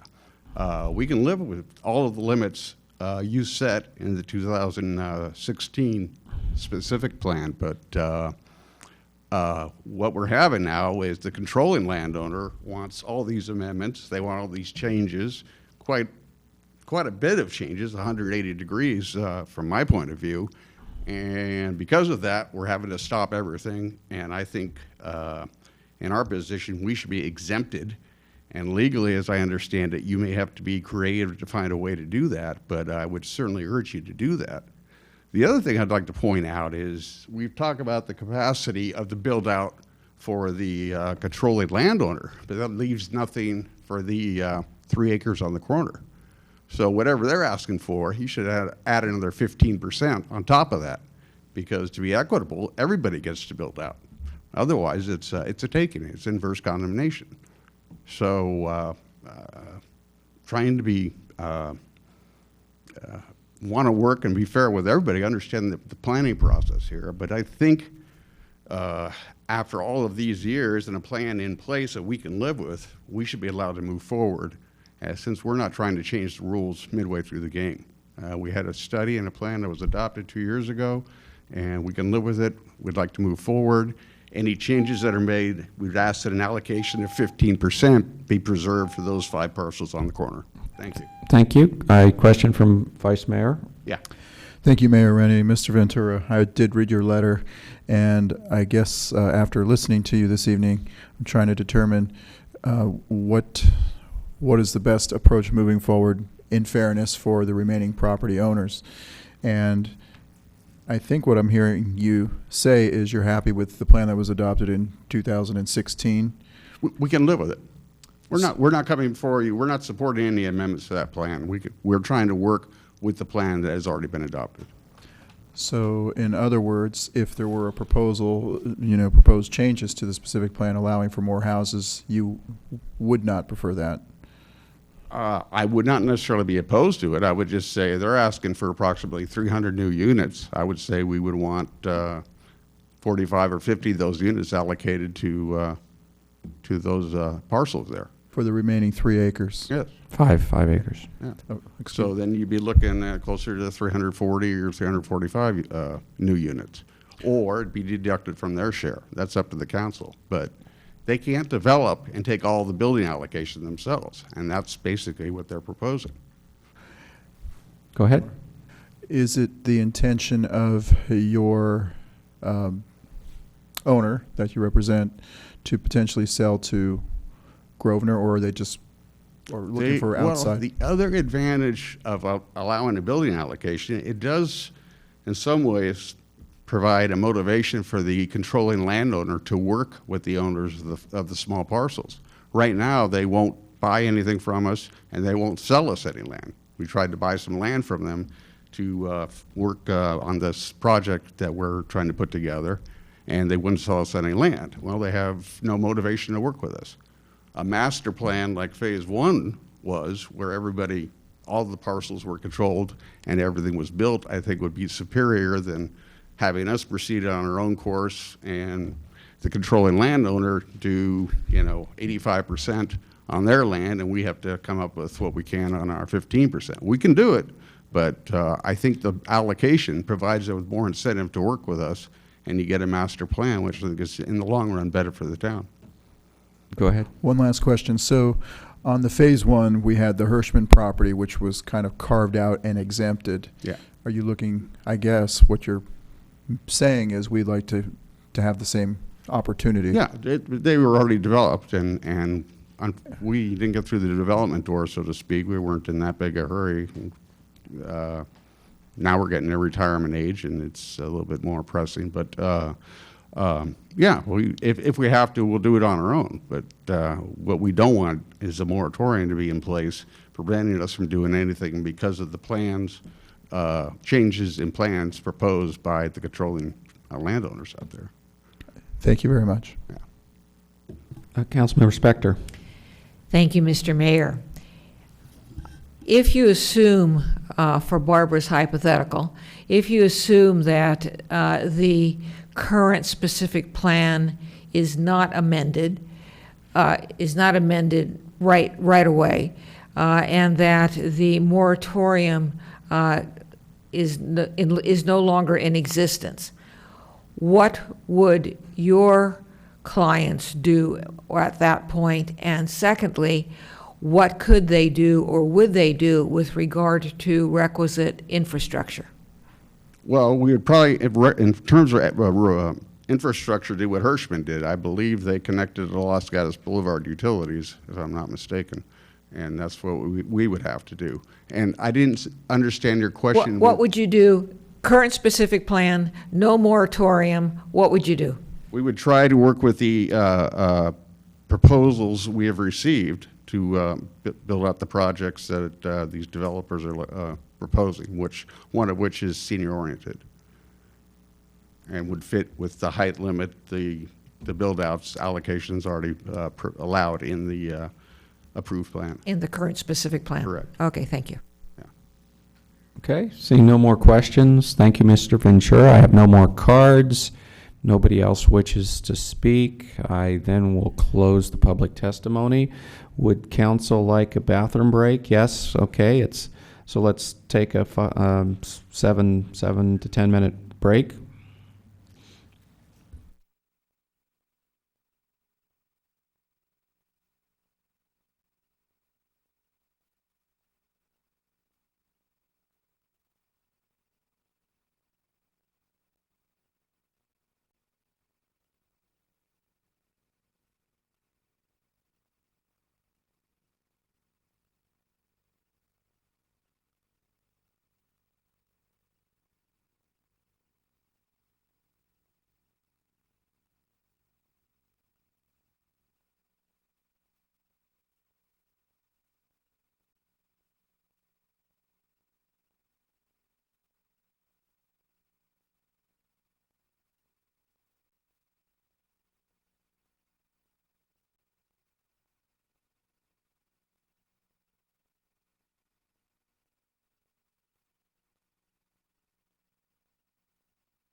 I know people don't want to be here all night, so let's get back together here, call us back to order. I've got all my council members, town manager, our planning director. I guess that's good enough. Okay, well, let's start with council. Do you have any more questions you wish to ask? Do any council members wish to ask any questions? Okay, let's start with Councilmember Leonardis. Thank you, Mayor Rennie. There was a question raised this evening by Ms. Chapman, which I've been thinking about for a long time, which is the widening of Los Gatos Boulevard. And throughout this whole process, I just kind of assumed that that would just be done. I know there's a lot of properties with a lot of frontage, and it looks like there belongs another lane and a sidewalk and all that stuff. However, I also realize that there's probably been some development into the right-of-way over the years. So what officially are the plans to make that wider, if any? There are no plans to make that wider. The environmental review and the traffic impact analysis that was done did not require that widening. And we had some of these conversations in the first phase, and if we are interested in widening that, then that would be an action the town would do to take that property and improve it. Go ahead. Just one follow-up. I know in the past we had correspondence with the Samaritan Hospital project, and we had some responses that we had concerns with. And are they doing anything special to alleviate the traffic, or doing any widening, or doing any pedestrian and bicycle improvements, or anything that Or contributing any money to any fund? I'm not aware of anything at all. I'm not aware of any plans on Los Gatos Boulevard specifically for that project. I also don't know how far down the pipeline that is, but I would look to Mr. Morley or Ms. Peterson to see if they have any additional information. Thank you, Lisa Peterson, Town Engineer, and at this point we do not have any more information on that. We have not heard of anything that is being required by the City of San Jose in regards to those projects. Go ahead. Question for the attorney, I believe. So Mr. Ventura brought up the situation with the other property owners and how they are kind of being held hostage by this project for lack of or this process by lack of for lack of a better explanation or terminology. How there's an idea of them being exempted.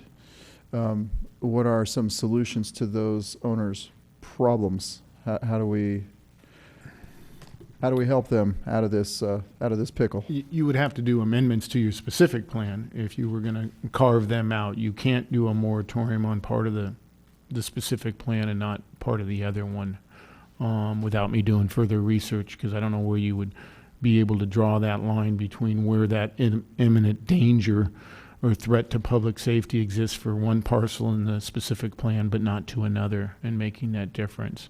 So the only way you could do it, to me, is if you've actually carved it out completely, and that would no longer be in your specific plan, and that wouldn't have to make any of the compliance, and would just fall under our current zoning.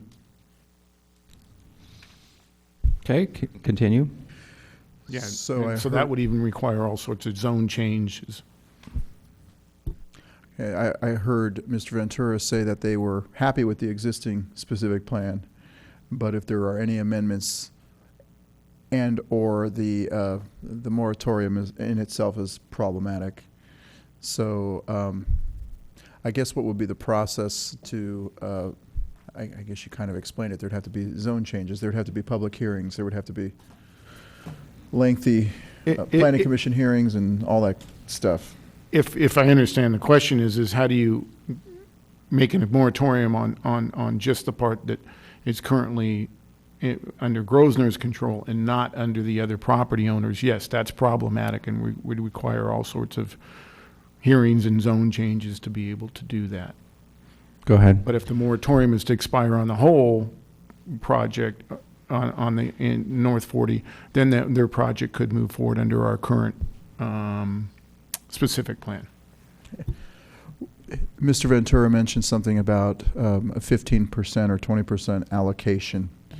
Again, would that have to be a zoning change, or can we amend the specific plan to allow more to be developed in the North 40, or does it already fall under the envelope of the EIR and everything else that we've been talking about for the last 10 years?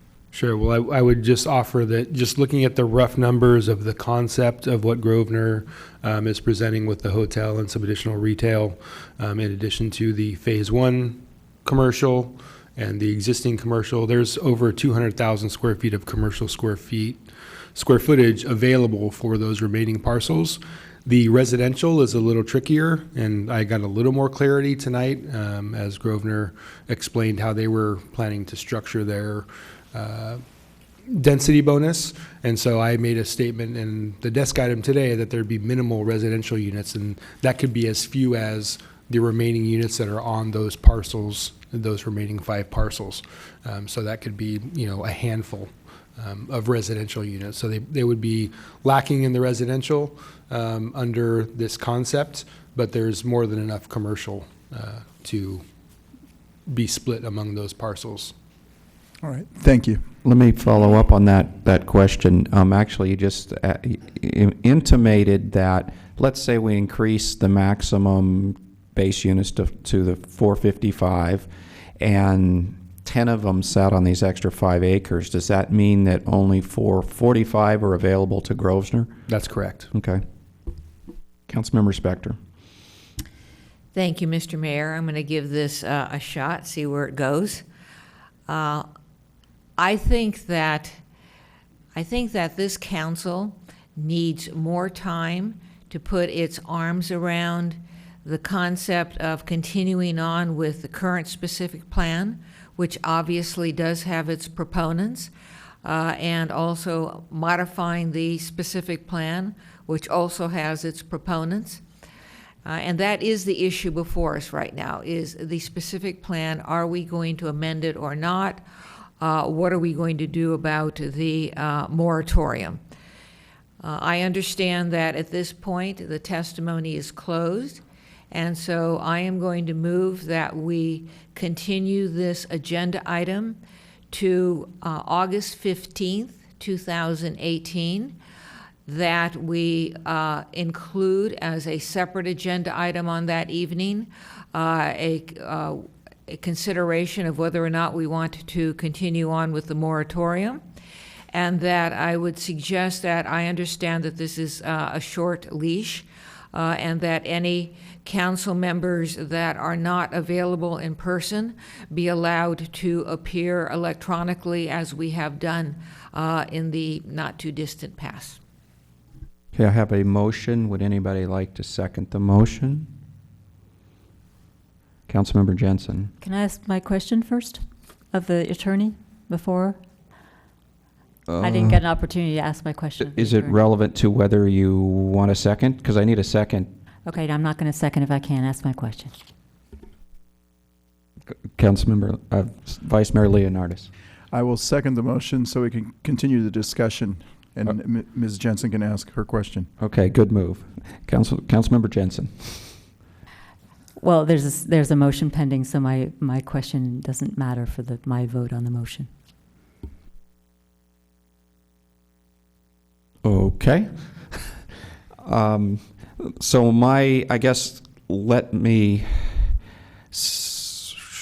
I know we don't ask questions directly of other council members, but I would wonder if we want to modify the motion to include any direction for staff on what we might want them to prepare. So what I'm thinking in my head is this just going to be council members thinking this through, or do we want any help from staff? And if so, maybe it doesn't have to be part of the direction of the motion, it could be afterwards, but I believe we should consider what we might want staff to help us with. Go ahead, Councilmember Spector. Understanding that you're really not talking to me as the maker of the motion. My motion does not include a request for further information from staff. I feel as though the information that we have already addresses any questions that I might have. Okay, thank you. Any other comments before I call the motion? Okay, okay, go ahead, Councilmember Sarek. So I actually do have some questions of staff, so I'm assuming staff is receptive to receiving those questions prior to the staff report that comes out on the 15th? Absolutely. Okay. If I could, since I have the mic right now, I just need better understanding of this equity distribution that Mr. I'm trying to, Ventura. Mr. Ventura had mentioned. And the question that I had posed to Mr. Buster, where he suggested having a conversation with staff, specifically what residential design controls do we have available to ensure that we get the affordability target that we're looking for? And those were two of the specific areas I'd like more discussion from staff on. Vice Mayor Leonardis? I don't know if this is an appropriate time or not, but to me, if we would be considering any changes, and I know this might be premature, I'd like to know staff's response about ownership of the acreage, which would be ultimately considered parklands instead of HOA. And my rationale behind this is that if it were controlled by the HOA, they could choose to exclude it from the general public, which has happened at the Swanson Ford development, what we call Leicester Square. The homeowners think that they own that park, and I think that was supposed to be open to everybody, and I would not like to see that repeated. So I would like those to become town parks if that were the direction of the council, if the council decided to go with this alternative plan down the road. I can answer that briefly. I wasn't here when the Swanson development was, but I can tell you that the first phase is all going to be privately owned, but we are going through those agreements right now regarding landscape maintenance and public easements and public rights. And so whatever happened at the Swanson development will not happen on the first phase. As for the second phase, that would be up to council, though. If council wanted to make any of the parks public, they could. But if they are private, we will make certain through the HOA, the CCNRs, through the landscape maintenance, and through all the other documents that we're currently working on, that they will remain open to the public. Just a follow-up comment on that, you know, when you get individuals who take control of an HOA board, they think that their government replaces your government when it comes to what they think is theirs. So we could impose rules, they may not choose to follow them. And in this size of a development, I think it's critical that we would either really enforce the rules or just take ownership of those as city parks or town-owned parks, if council were to go with this new proposal. Okay, so with no further comments, I'll call a question. All in favor of this motion, say aye. Aye. Aye. All those opposed? No. Okay. The reason being that I don't think that, well, though this question wasn't answered, with respect to the moratorium, continuing or not, I haven't heard anything that indicates that there is any immediate threat to public safety, health, or anything else that would justify keeping it in place for another year, which is the standard that we have to use. I voted against it originally because I didn't think there was a threat to public health or safety, and I continue to believe that, and I don't think it's a valid reason. Mr. Schultz can tell me if I'm right or wrong, but it is not a health issue as to see what the traffic impact is 3 years from now. So I would have a lot of difficulty making that finding, just to put that out front.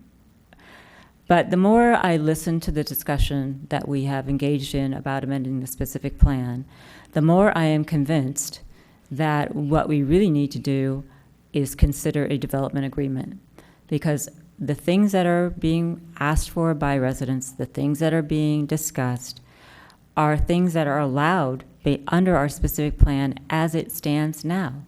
The real issue is people saying that I would like A, or I would like B, or I would like C, or Grosvenor coming and say I would like D.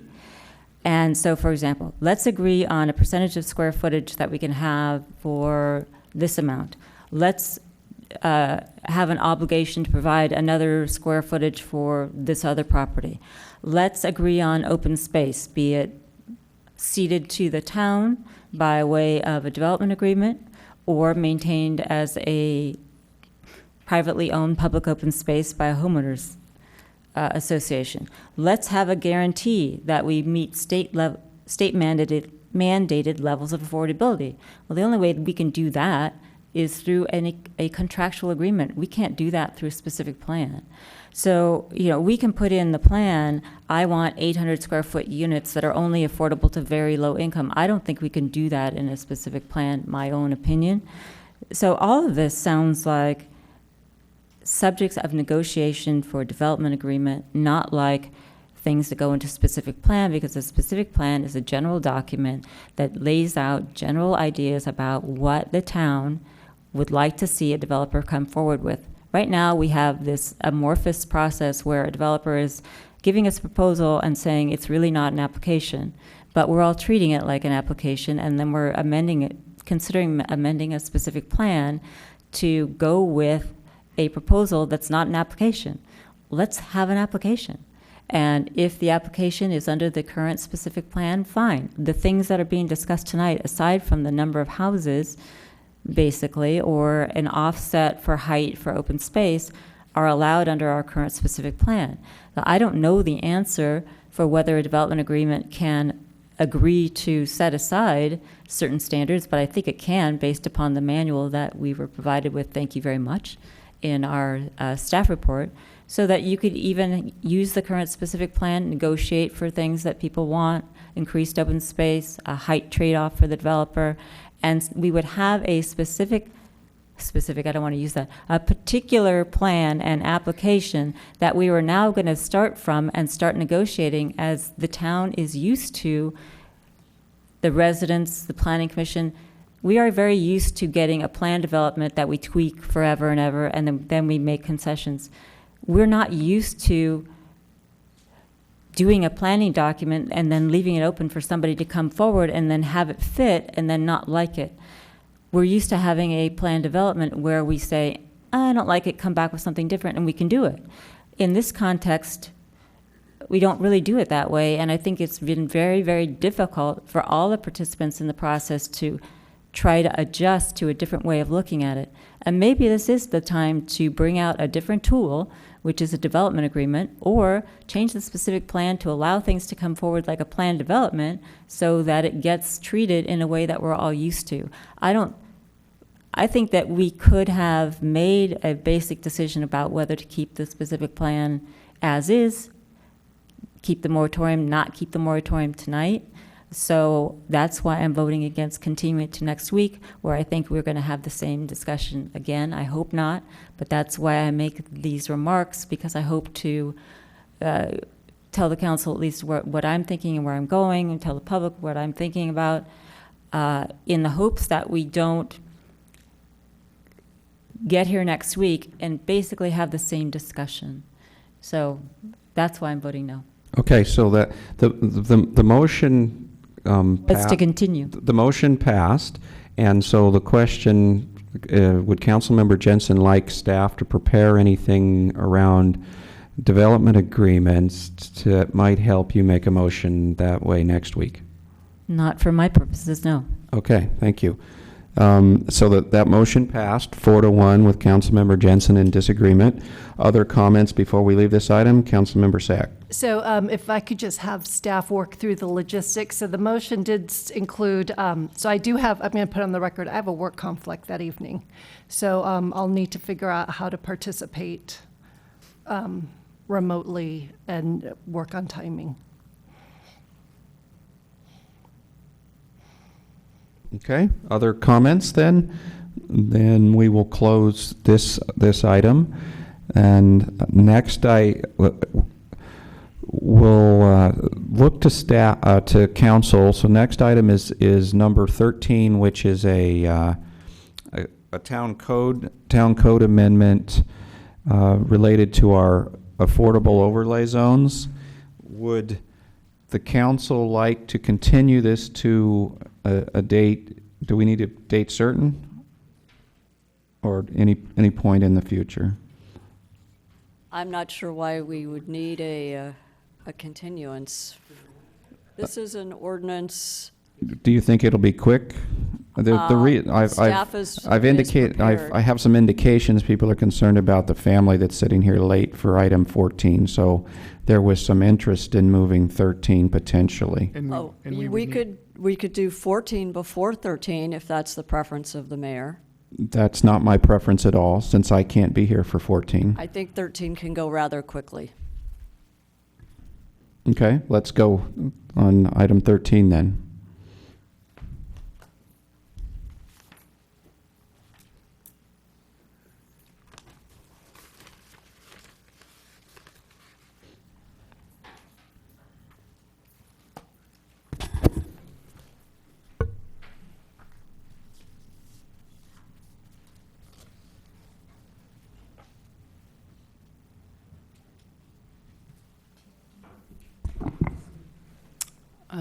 Mayor and Council. This item is before you this evening, as you're aware, for the 5 properties excuse me, that were designated as Affordable Housing Overlay Zones, or AHOZ sites, in the previous housing element were removed in the 2015-2023 housing element. And also there was an action in the current housing element that required amending the town code to be consistent with the housing element. And that item is before you this evening. The draft ordinance before you does just that. It aligns the town code with the housing element. This was reviewed by Planning Commission. Planning Commission recommended approval to you in, excuse me, in July. So staff is recommending this evening that the council introduce the ordinance by title only, and any specific changes agreed upon by a majority of the town council. That concludes staff report, and we're here to answer any questions. Let me start off with the first question. So to be fair, I scared away the Silicon Valley at Home representative who sent us a mail about they wanted to preserve these because they thought it would bring more affordable homes, so we should just remember that. But then the question, I think staff may have responded to this email that it's really not something we could do. Could you expand upon that? I'm sure you saw the email that was originally sent. Correct, yes. And the response was that this is really a required action, if you will, by the housing element itself to make the general plan consistent, or the town code consistent with the general plan and the housing element. The current housing element, again, has more other strategies, and there was an attachment to the staff report for meeting the RHNA, or the regional housing needs allocations of the town. And so you're saying we really couldn't leave the AHOS sites that aren't part of the housing element? That's correct. And I would just add that even with if council were to approve the ordinance this evening, it certainly doesn't preclude private developers from proposing rezonings for affordable housing on any of those particular sites. So it still could be potentially sites that developers could consider. It just would not have the AHOZ zoning any longer. Okay, thank you. Other questions? Councilmember Spector. Thank you. Along those lines, could some future housing element that we do use those sites? Yes. Thank you. Assuming, well, it depends upon where state law goes, but so far it looks favorable. Under this state law right now. Thank you. Vice Mayor Leonardis. Thank you, Mayor Rennie. Ms. Pravetti. So I remember us doing a lot of wrangling about these sites back in the day, and we were so excited when we finally got agreement on these sites and we adopted the housing element. And now, several years later, it's kind of like we're unadopting that in a way, right? Is that because the state law has changed, or is that because we didn't do it right last time? The city, or excuse me, the town has done everything correct according to its housing element and housing element law. It's just that with the last cycle, the advice from our resident task force was that we didn't need all of the AHAS sites to meet our RENA needs. So this amendment addresses two things. One is that it removes them, and then it also, for the remaining site, it takes off the affordability requirements that the state thought were burdensome to the actual production of affordable housing. So this is a step towards having consistency between our housing element and our zoning code. Okay, see no other questions. I'm going to open the public testimony. So I have one card from said Silicon Valley at Home person, Anna Salvador Rodriguez, but I think she's left unless she appears through the door. I have no other cards on this item. Would anybody else wish to speak to us on this item? Seeing nobody coming forward, I'll close the public testimony and come back to council for a motion. Vice Mayor Leonardis, hand up first. Just one question for Ms. Bravetti. So if we adopt this ordinance and we remove these sites from AHAS and then they come back in the future, will that look like we kind of double dipped? No, this is completely within the land use control of the town council. Thank you. Councilmember Jensen. I'd like to move that we introduce the ordinance, which is attachment 3, affecting the amendments to the town code regarding affordable housing overlay zones by title only. And I don't know if they have to be read or not. But having served on the housing element committee, I believe, along with Councilwoman Spector and Councilwoman Sayoc, we had extensive discussions about how we were going to meet our RENA numbers. And one of the things that we did was to take these sites out. They can be put back in, but we needed to conform in order to get our housing element certified, to say to the state that we were going to do this to conform our ordinance with our housing element.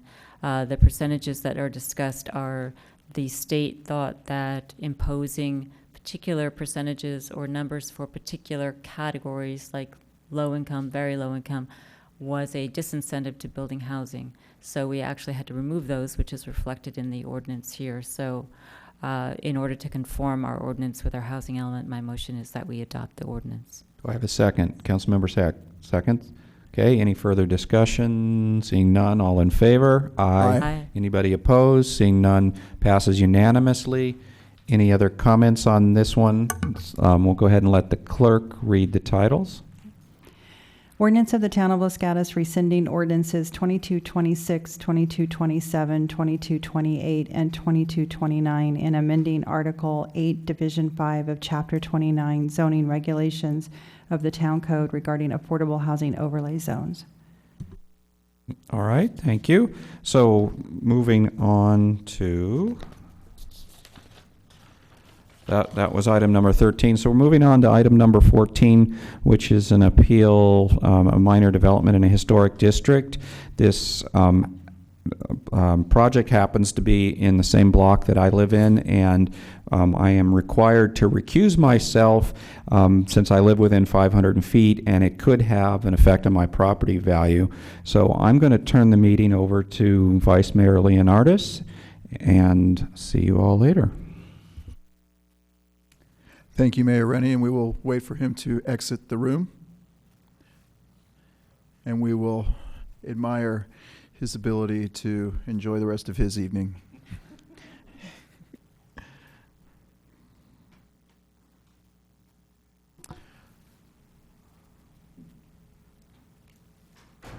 Okay, the door is shut. So the public hearing will be in reference to the minor develop of an historic district application HS 18-018 and HS 18-031.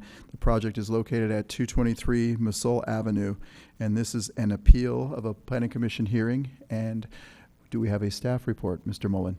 Thank you, Vice Mayor. Before you tonight is an appeal of a planning commission decision approving exterior modifications and an addition to a residence, and an appeal of a planning commission decision approving an addition to an accessory structure located at 223 Masol Avenue in the Almond Grove Historic District. Subject property is located on the west side of Masol Avenue and is developed with a 2-story single-family residence with an attic and a detached garage.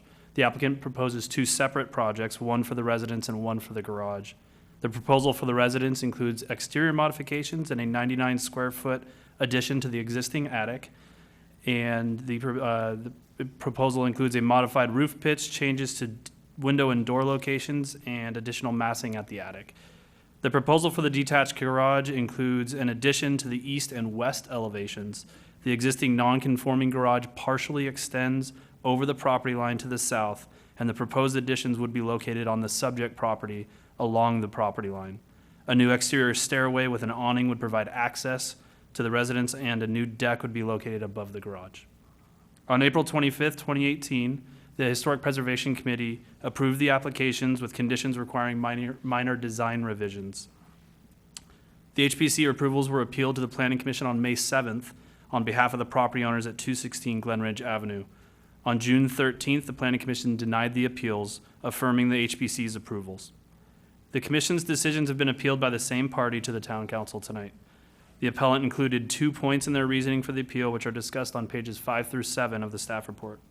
Based on the analysis provided in the staff report, staff recommends that Council adopt resolutions denying the appeals, upholding the decisions of the HPC and the Planning Commission, subject to the conditions included in attachments 6 and 9. Should the Council consider alternatives, staff would like to point out that you may act separately on each application, and separate resolutions have been prepared for independent action on each application. And that concludes staff's report, and staff is available for any questions. Thank you, Mr. Mullen. We have a question from Councilmember Spector. Thank you, Mr. Vice Mayor. Mr. Mullen, I am looking at, I'll call it drawing A 1.0.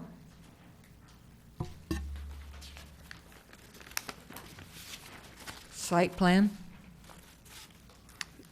And this is for the garage, I assume? Well, I'm going to ask you that, actually. Sure. You were saying that there's two applications, or two components to the application. I am assuming that this is the garage component. The sheets that I believe you're looking at are part of the garage application, correct? And when I say A 1.0, does that mean there are several A 1.0s? Looking through the plans for the residents, it looks like the sheets are not, there is no A 1.0 in the plan for the residents. Good. I didn't think there was, but I wanted to make sure.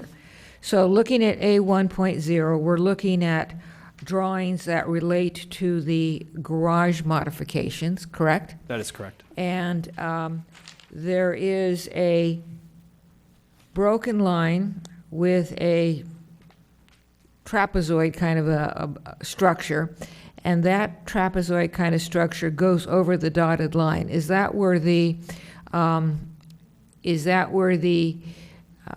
what do you call it?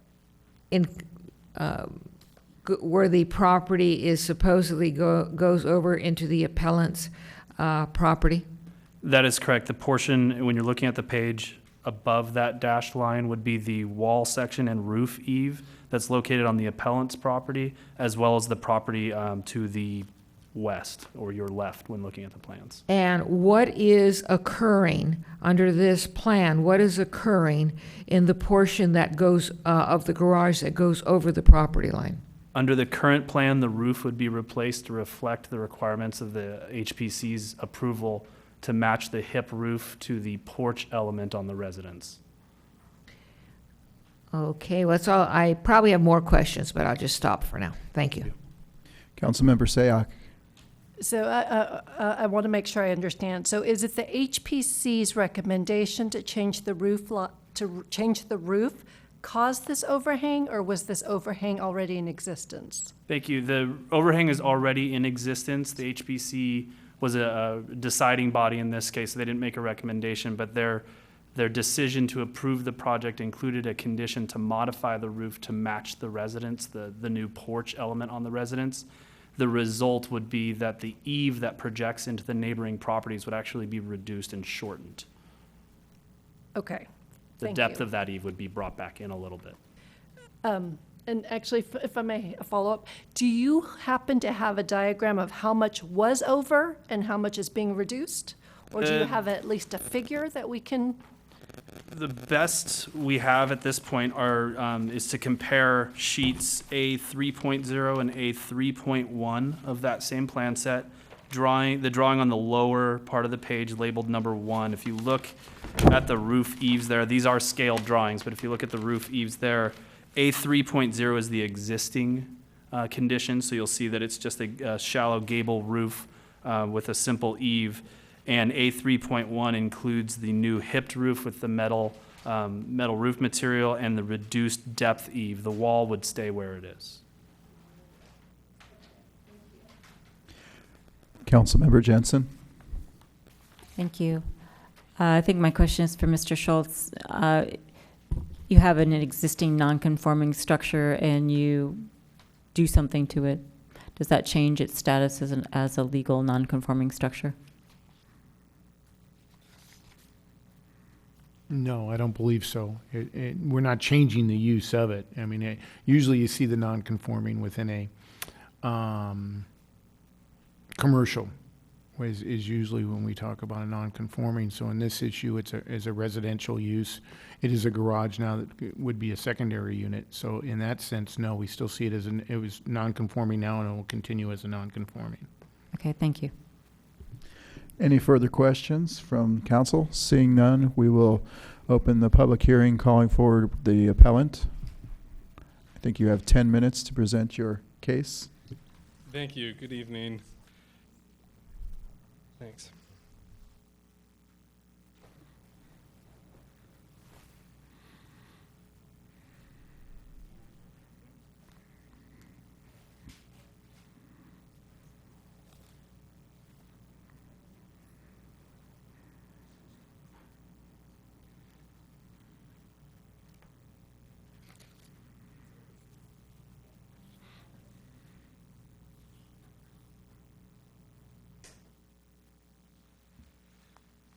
Thank you, Mr. Vice Mayor. My name is Tyler Atkinson. I'm an attorney for Jim McManus and Sarah Y., who are residents at 216 Glen Ridge. You have many attachments and correspondence in your record. I'd like to incorporate those records into my oral argument by reference, and of course, if you have any questions, please let me know at the end. I have 2 points that I want to emphasize tonight. Number 1, and I won't belabor this point, but we believe there's a pattern of deceit that should give the council pause on approving this application. That's my first point. My second point is that this application, and I think the council has identified this in its questioning already, this application proposes a new encroachment and new construction on my client's property. This body must not approve that encroachment.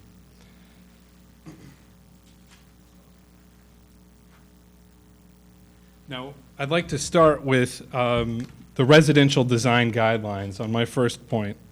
And page 5 of this town's residential guidelines includes an excerpt of the town's policy, which is that meetings with your neighbors to discuss their concerns and your design are strongly encouraged. Now, that's a policy of the town. Mr. Atkinson, if I could remind you, if you're going to move away from the microphone, to please bring it with you, or thank you. So Yeah, everything could be recorded. Thank you. I didn't realize I could detach that. So that's a policy of this town. Now, this policy came up at the Los Gatos Planning Commission hearing on June 13, 2018, and the transcript of the hearing reflects something that Mr.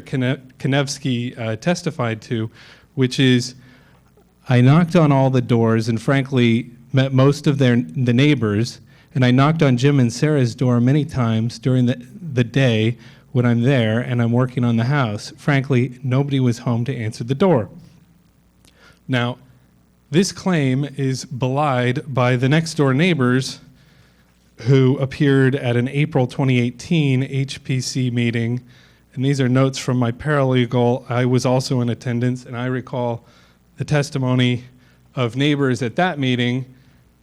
These are next door neighbors, Mark Carlquist of 229 Glen Ridge, and Vlado Herman, owner of 235 and 237 Glenridge, both of whom said they never spoke with Mr. Konevsky and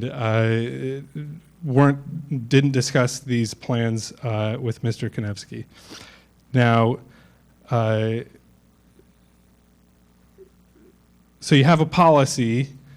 You're supposed to talk to your neighbors. You have the applicant saying he's talking to his neighbors, and you have his neighbors saying, well, we've never spoken with this person.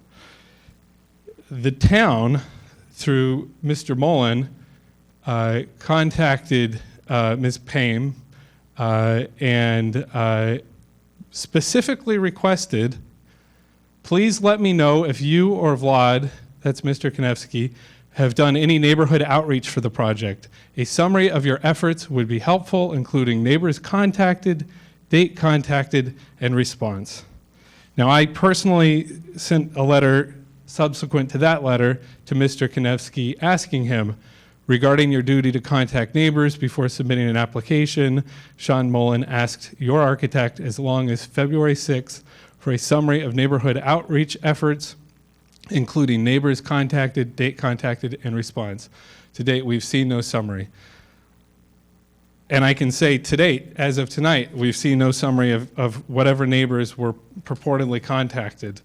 And I will be very interested if Mr. Konevsky has that list tonight. So that's my first point. My second point has to do with the encroachment. And what I have here is, this is attachment 4 to this line 14, and I'm starting with A3. And in particular, I wanted to zoom in on the corner of A3.0. And this is a question that I believe Councilmember Spector was addressing. So the applicant submitted these plans on May 25th, 2018, and the plans were updated on July 12, 2018. Now, this is a point I'm actually going to discuss in a moment, but the elevation side on the updated plans is actually wrong. They got it right earlier when they said east elevation down here. The current plans, which are the operative plans, say south elevation, which is incorrect. Now, while you're looking at this slide, I'm going to read to you Mr. Mullen's testimony or statement that he made at the Planning Commission on June 13, 2018. Mr. Mullen said this, and I'm looking at page 19 of that hearing. He says, there is an existing condition of a garage crossing over the property boundary. The proposed addition, I can call your attention to Exhibit 17, which again is attachment 14 to your packet, and specifically sheets A3.0 and A3.1. The lower drawing on those pages marked east elevation on A3.0. What you're looking at are the existing conditions. The property is a lightly dashed line just to the right of the number 1 that is circled. So that's the property line showing the existing conditions of the gable-ended structure crossing over onto the neighboring property. When you look at sheet A-3.1, that property line is just to the right line labeled number 2 with a circle around it. And I have that picture as well. That's this picture. This would be A.3.1. Now, obviously, the packet, the proposed designs don't include the bright red line that I've added, but that red line tracks the line both in A3.0 and A3.1. Clearly, they are contemplating building an encroachment onto my client's property. I submit to you whether ultimately the volume of that encroachment is less than the current encroachment, it makes no difference. I submit to you whether the encroachment extends 1 inch, 1 foot, 10 feet, It does not matter in the eyes of the law. And not to put too fine a point on it, but this is inviting litigation.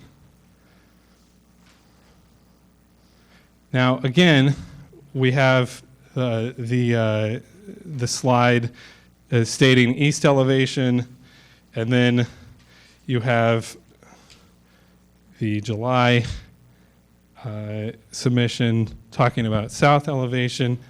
And the point I just want to raise there is if they got something like that wrong, what else is wrong here? Now, what we would ask the council or implore the council is that there's still work to be done here. Now, Mr. Konevsky says in his filing that's also before you, it's an email, I believe it's attachment 5, he makes this invitation. He says, that said, we, this is Mr. Konevsky speaking, would be willing to move or remove any portion of the garage that encroaches on the neighbor's property if additional compromise is needed. If Mr. Konevsky is willing to do what he says here, we believe this matter would be settled. Thank you very much. Okay, questions from council. We'll start with Councilmember Spector. Thank you, Mr. Vice Mayor. I want to make sure I understand what you're saying. I'm looking at A3.0. And, well, first of all, you're characterizing drawing number 1. That should be 1 east, but putting that aside, there is a number 1 that goes through the left side of the building. Are you with me? Yes. To the left of that number 1 dash line, there is a portion of what did you call it? A eave, roof eave. Are you saying that currently that's the encroachment? Currently, it's my understanding, currently the encroachment represents a portion of the garage building and the eave of the roof. All right, well, then go back to 3.0, because 3.0, the line that's numbered 1, so are you saying that that line is inaccurate, or it is depicting something else? There's another line to the right of the number 1 that is circled.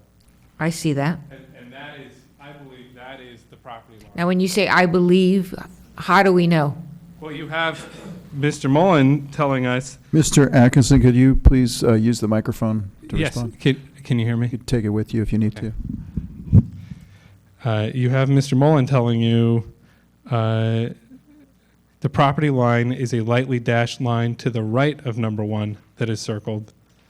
And then in addition to that, I actually think it's a little clearer when we look at 3.1. 3.1, which Mr. Mullen helpfully also explained in explaining this. When you look at sheet A-3.1, that property line is just to the right line labeled number 2. I mean, that's very similar to the line we saw in 3.0. This just is more distinctive. But I take the council member's point. That is what I base my understanding that this actually, the garage itself physically encroaches on my client's building.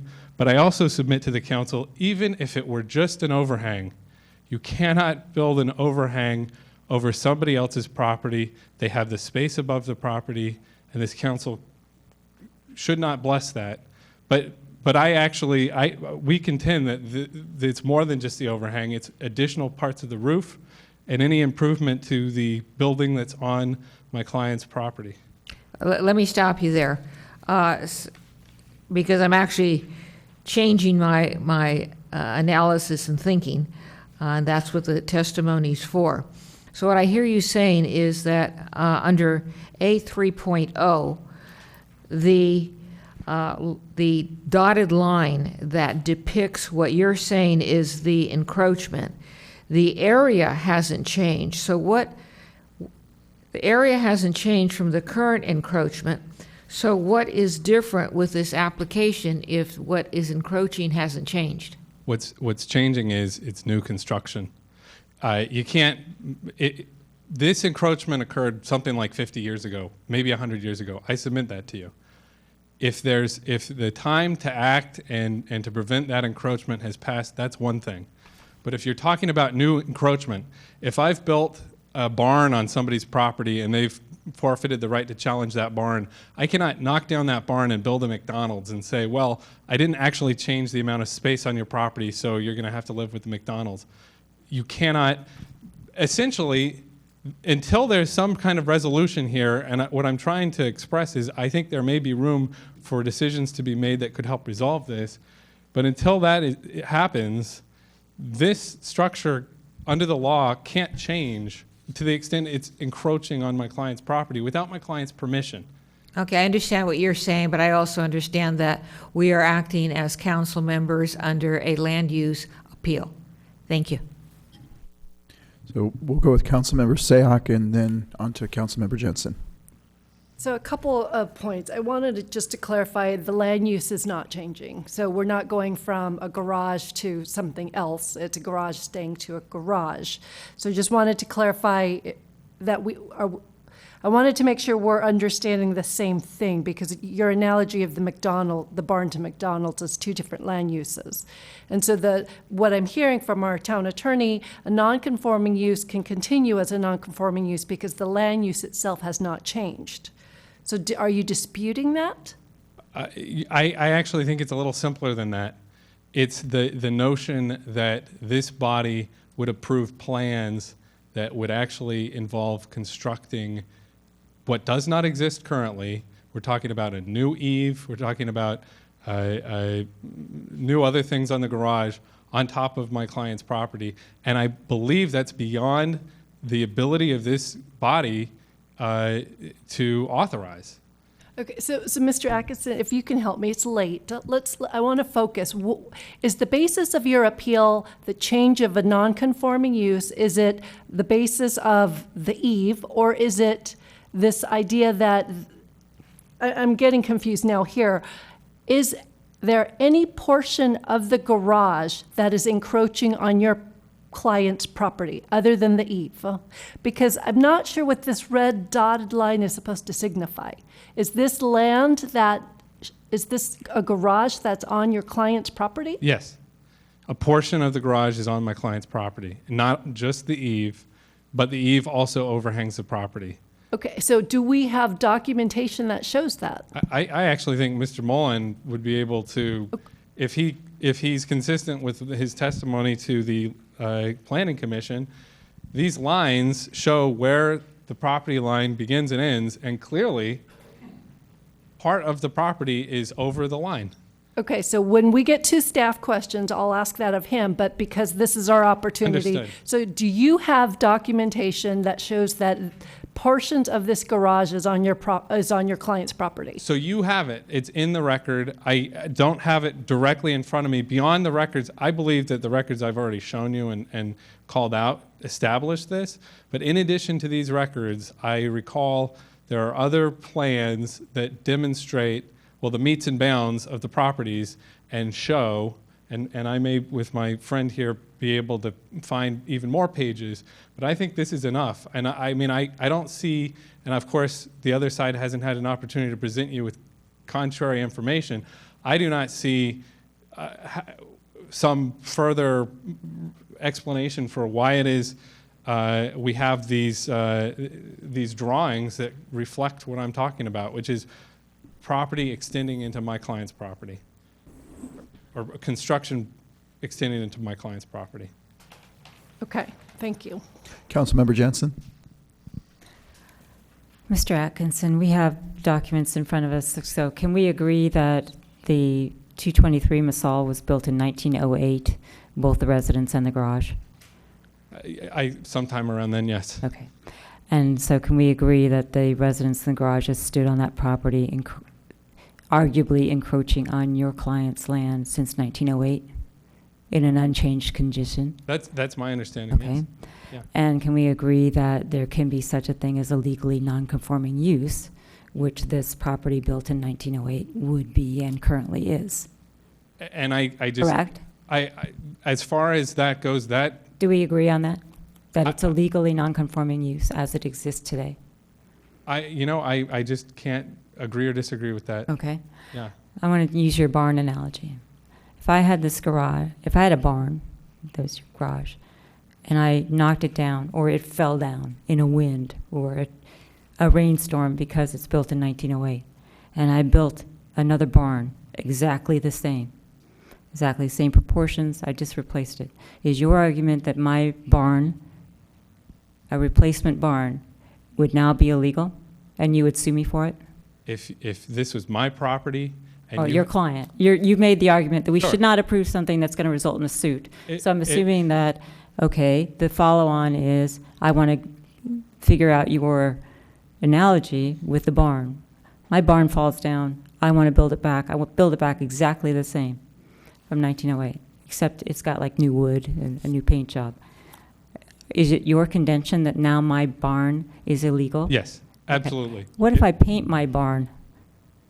What if I just paint my old barn? If you're painting on my property, you're violating so my property. I have a 1908 barn, and I repaint it brown. It's your contention that you can now sue me for encroaching on your property. If it's on my property, yes. Just I want to can. make sure. Property rights. It's Okay, just want to make sure that that's your contention. Yes. Okay, thank you. Any further questions for the speaker from council?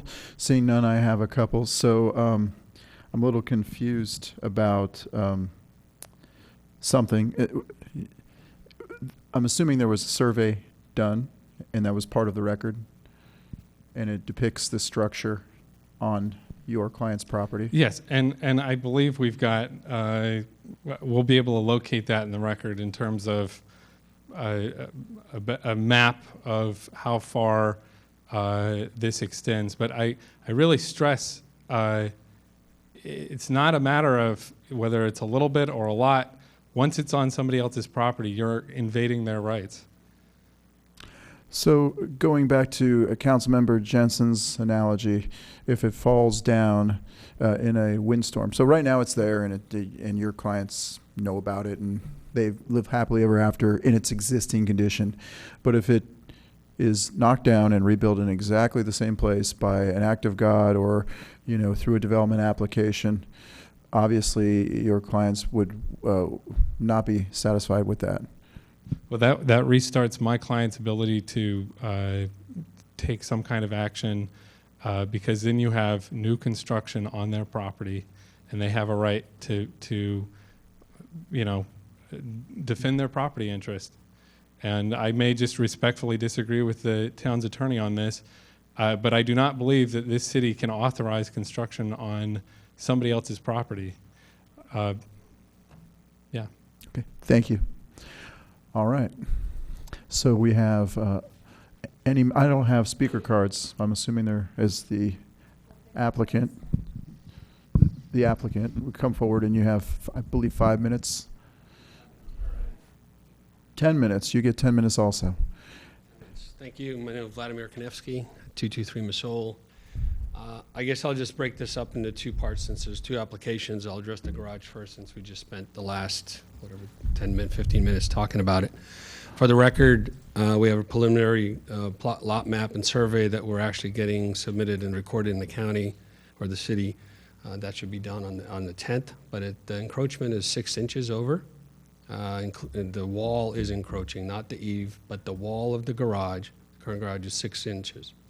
That said, all that aside, the background is we went to the city and we went to the historic committee and asked, what can we build? There's a building sitting here. What can I do with it? Please approve, tell me what we can do. And the results were the plans that you see. All that said, I just want to build what the city tells me I can build there. So if I need to move it over and remove the encroachment, I'm totally willing to do that. In fact, I don't want to go have any civil actions. I don't want to have any legal actions. So if you approve the design and the project, by extension moving it over or removing it from the property. I'm willing to do that. Obviously, I don't want to incur the expense, but considering that we've been here, literally we bought the property last June. We got the historic committee approved the plans last December. It is now August. It's an expensive house. I just want to get it going, right? So the reality is I'm amicable. I've made a lot of concessions to date. If I need to move this over 6 inches or whatever it is that I need to do to eliminate any potential legal actions, I'm willing to do so. So that's the garage. Go ahead. Sorry. Oh, I'm sorry. This is my wife, Chris. Would your wife like to speak as well? I'm sure she does, but go ahead. Thank you so much, and appreciate the time.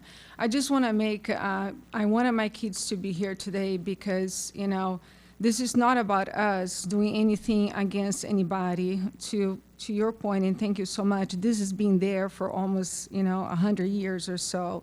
And it's very, very sad to say that just now becomes a very huge problem for this individual. And my kids and us extremely proud. I'm extremely proud to say that we're doing everything possible to actually preserve something that is the part of history of this town. I'm very proud about this. So this is not about taking a 6-inch from an individual house. Never was. But it just become very interesting time that now this individual has all the power that he wants to use to harass my family, call my husband a liar, and underestimate the expertise of the city. Just the fact to hurt us. But again, my husband has done many things to put multiple plans in front of this individual and never heard once from them, never heard us. We not did once, twice, or 3 times. We did 3 times plans because we heard the neighbors. We want to have a very lovely family there. We worked so hard to be here today, so hard. And I want to say that I'm extremely proud, and my kids are very proud to say that we have a historical house in Los Gatos. And all I want is preserve this. But again, for my husband, he said, we don't want issues. We never want issues. But the individual has been nothing but causing. It's very interesting to say that just now becomes a very issue for him. Thank you. Thanks, babe. All righty. So that was the garage portion. I can open up to the house, or we can ask questions about the garage, and we can move on to the house. Why don't you move on to the house portion, and then we'll ask all our questions when you're done. Yeah, so as I sort of alluded to, there's 2 complaints. One that I didn't, in essence, go around the neighborhood and ask for guidance and shared plans and whatnot. The reality is it's not a mandate and it's not a policy that is required, right? I did walk around. The plans have been submitted and they're public since day 1. So everybody has seen the plans. In fact, before I submitted the plans, submitted the application, Sean said, hey, there's folks that are, they're interested in the house. They're looking at the plans all the time. They're probably going to have an issue. And I said, listen, before I even submitted the permit, I said, if you know who they are, tell me who they are. I'll go knock on their door. We'll go work it out. And Sean basically said, well, it's not official yet because you haven't submitted the application. There's nothing complain about. I said, okay, well, you give them my number or my email so they can reach out to me in that case, right? In any case, so that was made available for them to do from day 1. They never did. As it happens, I was at the house all the time. I was there walking around. I've always knocked on doors. And in fact, I had some of the neighbors here supporting me, but it got late, so they left. And everybody's very happy about the property. I've always been open about the property. I didn't have any fencing around the property until recently. Our lumber started disappearing, so we put green lumber around. I was accused because I put a green fence around that I was trying to be secretive, but in essence, every project here has a green fence or a mesh fence with some meshing around it to secure it. Nevertheless, I happened to be by the house once, and I saw a lady come out the street, and I say, hey, I'm this guy, I'm building the house, sorry for any inconvenience, how you doing? And she basically said, this is Sarah, I guess, she said, oh, I'm the one complaining. And I said, okay, great. Well, she actually invited me to her house and in the back, and let me show you why we're complaining. And, you know, frankly, their house is above us by about, you know, all the lots sort of drop down on that street by about 10 feet from level to level, plus they're on a slope, so they're probably a good 20 feet above us. Nevertheless, their patio looks at our roof eave. And I said, well, you know, she said, you're proposing this, that's too much massing, it's kind of, you know, you're gonna have privacy issues. I said, listen, I'll do whatever, we'll reduce the massing, I can lower it, I can move windows. You just tell me what makes you feel good. I don't wanna, you know, I just wanna make everybody happy here, right? And the reality is, I mean, her answer was, I don't think that will be enough, right? So I knew from the beginning, That set aside, we've done everything. Again, we had a house that was bigger that was approved last December. We revised the plans to lower, reduce massing, remove windows. As you can tell, there's less windows on that side. There's no windows in the attic. All in the effort to just, let's say, I took Jim and Sarah's complaint to heart, meaning, okay, you guys are gonna be in our face. I said, I don't wanna do that, and I don't wanna create any issues. I made those changes without the city and or them imposing on it. We did it on our own behalf and sort of without being forced to do so. Nevertheless, here we are still, you know, so after the third or fourth attempt, it's obvious that none of the original complaints had any merit other than to not make us do our remodel, or at least do the addition that we wanted to do to the attic. And I'll stop. Did you want to say something? I just want to say, you know, this is on an emails, is record, right? So there was first there was this, you know, legitimate trip that regardless, again, if it was vacation or work, it doesn't matter, you know, right? Neighbors and neighbors, they care for each other, you know. I'll be Mars and I'll respond to my neighbor's call.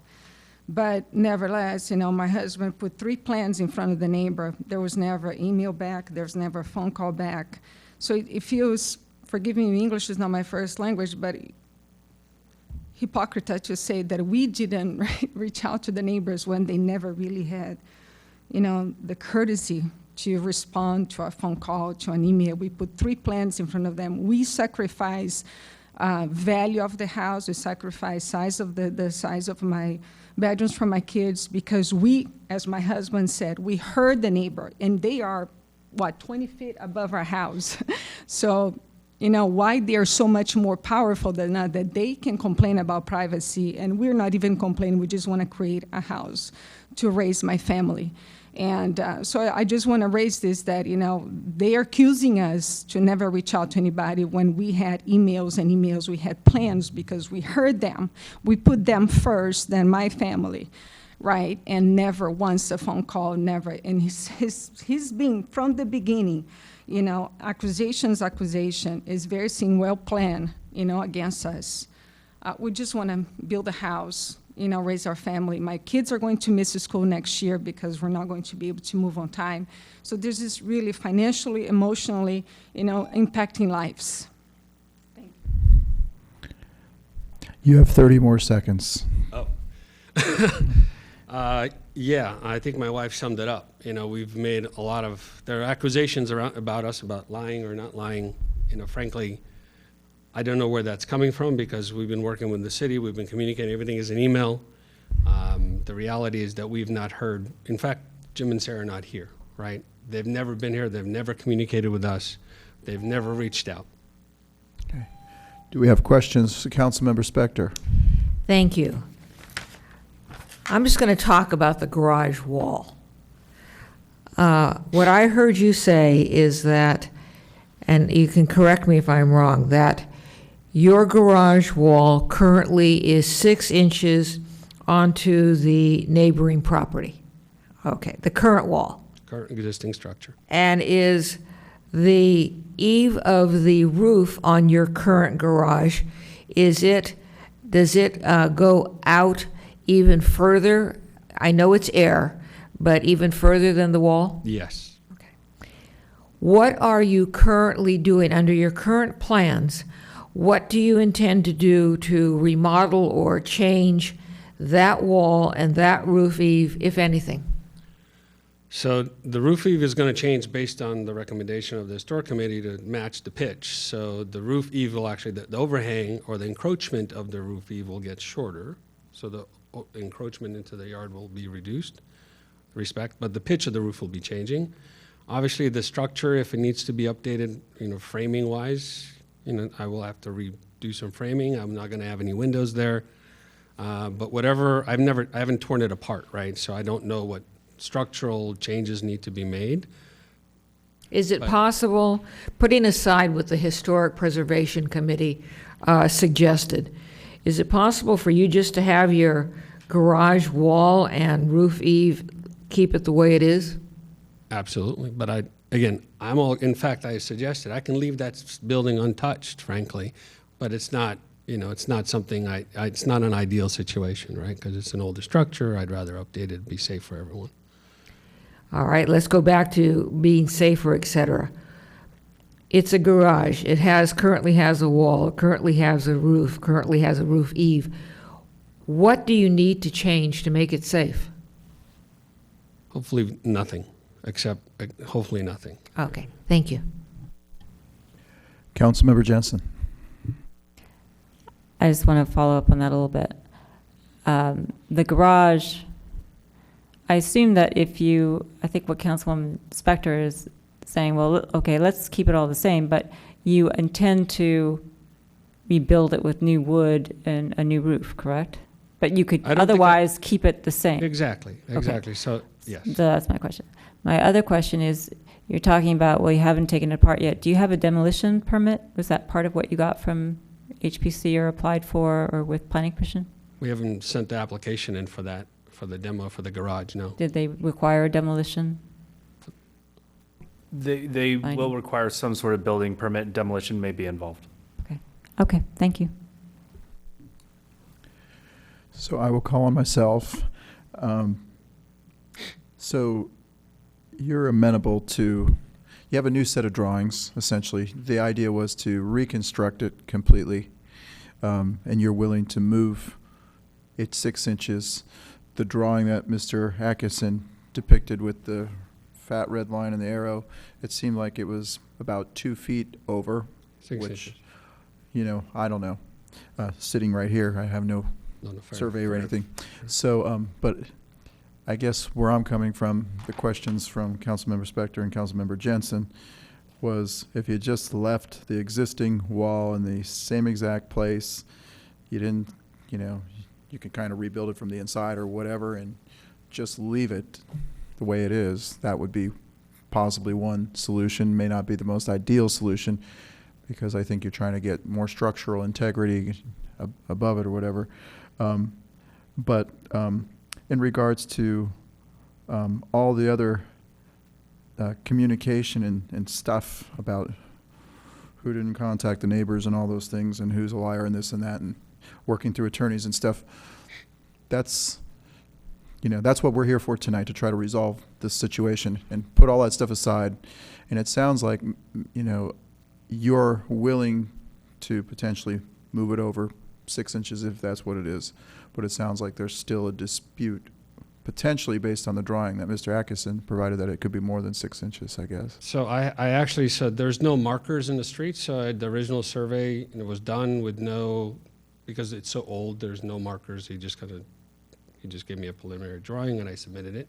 I actually hired and spent $4,500 additionally in the last 3 months.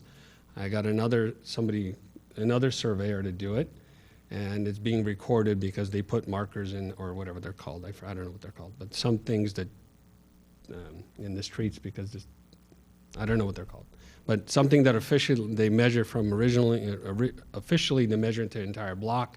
Because if you notice, if my lot is off, then means everybody's lot down the street is off, and vice versa. Because my south lot line then encroaches on the neighbor, I don't know which, east or west or wherever it is, encroaches on mine. So we have a new lot line that's been a new survey that's being submitted and recorded. That is, the preliminary drawing shows 6 inches, and that's basically what we're going to submit. Okay, so that survey is part of the record this evening, or it still needs to be submitted? So it needs to be submitted. And that staff. line, the previous surveyor showed basically the same thing. Okay. That projection was smush. It wasn't, but that survey, because it wasn't, I was questioning it, so I want to make sure that it's legitimate and everybody's confirmed. So it showed that basically the same thing. So it's 6 inches plus another 6 inches for the overhang, so it was about a foot. Okay. That's what that drawing shows right there. Thank you. Are there, Councilmember Sayak? So I don't know if you can answer this or if you're going to require your architect. With, I'm going to follow, focusing on the garage. So I'm assuming based on the plans, the desire is to upgrade or retrofit the garage to bring it to a certain safety standard. So the question is, what can be done to maintain that wall, yet bring it into safety standards? And I don't know if that's a question for you or for your architect, or if that's something that we would ask of staff. Are there things that you can do on your side of the lot that does not touch that wall? Probably, and I'm willing to do that. Okay. And then the second is, do you happen to know how the eave, how much we're talking about? Because if you were to move over that wall 6 inches, how much more of that eave moves over with it? But No, like, we would what take is- everything. When we're talking about making sure there's no encroachment, I would You make would sure do there's no everything. encroachment. Okay. Period, right? Whether it's eave or wall, there won't be any encroachment. Okay. That's all I needed to know. Thanks. Okay. So I don't see any other speakers this evening, so we'll close the public hearing on this, and we will move to... The appellant. Oh, you get 5 minutes to rebut anything that has been said. I'm sorry. I'm not going to need 5 minutes, and I appreciate it. I think I'll just kind of stand on the points that I already raised. There were some accusations that the applicant made about my client's alleged non-responsiveness. I'm involved precisely to engage with the applicant. There were some unfortunate accusations made against my client early on in this situation. And the fact of the matter is, my client is not building anything, and my client's credibility really shouldn't be in question, because at the end of the day, we don't need to rely on my client to do or not do anything. But on the other hand, the applicant is making representations to you, making promises, and my point here, and I don't take any pleasure in in talking about people's credibility, but my point here is, we just think the council needs to take care on this question. And there are other events and episodes, but I don't think it's terribly productive of me to raise them at this time in terms of things that have come up in this process. But I think you guys understand the points that we're trying to make, and I do not believe whether it's an overhang or a wall or anything, it should be constructed newly on my client's property. So if you don't have any questions, that's it for me. Yeah. Councilmember Jensen has a question. I have 2 questions. Can you tell me how long your clients have lived at their property? I believe more than 30 years. Presumably during that time, the garage at 223 Masol has been there. That's correct. Okay. You may or may not be in a position to answer this. I get the impression that I think I know how you might answer it, but I'll ask you anyway. Moving the wall 6 inches, would that satisfy your clients? I believe if it means that there's no further encroachment, yes. I think even if they built a deck, changed the pitch of the garage, and increased the main house by 99 square feet? Well, just if I can finish my last response, if it's not encroaching on the property, and that includes the overhang, that resolves it. And so they could have a deck and then 99 square feet, and that would resolve it. Subject to plans that the town accepts, and what is on the public file, and not something new that we haven't seen, in terms of finding some kind of resolution here so that people can move on. Yes, that's acceptable. But 6 inches doesn't mean that then you can have a 1 foot, 2 foot, 6 inches encroachment using the overhang. Okay, thank you. Councilmember Sayak. So I could easily, if you could just answer this. So the first appeal of the HPC's decision, there's two applications. Was it always on the 6-inch overhang? Or was there an appeal on the house itself? There was an appeal on the house itself. There were other issues. There was a deck that appeared out of nowhere. There were windows that were going to peer into my client's backyard. There were other structural aspects, and particular with the HPC, when you're talking about aesthetics, these were also issues that were raised. Now, the suggestion that my client is raising just all kinds of hurdles, it's precisely because they love this neighborhood too. They've lived here for a very long time. These are old houses. They care about them too. It's not out of malice. Actually, that answered it. Thank Okay. you. Any further questions? Seeing none, okay. Thank you very much. Thank you. And are there any further speakers? Seeing none, now we will close the public hearing and we will move to staff with questions. And first is Councilmember Spector. I don't have questions of staff. I was going to make a motion. Okay. Can I ask a quick question before? Yes, before we. Very quick question. um, Of staff. Yes. If this house were located in any non-historic district, given that it's non-contributing, would this be approved through DRC? The residence or the garage improvements? Okay, it's not a quick question. I withdraw the question. Okay, Councilmember Spector. Thank you, Mr. Mayor. I'm going to move to deny the appeal on the condition that the garage wall and eave are not modified, or alternatively, that the garage wall and eave are modified so that the wall and eave are on the appellant's property. I couldn't read my writing. It's applicants. If I understand the motion correctly, I'll second it, which is don't modify it, or if you do modify it, make sure it's not encroaching 6 inches. I was much more articulate. It was. So at this late hour, staff has that. Okay, so we have a motion, and do we have a second? Yes, second. Okay, so a motion and a second. Any discussion?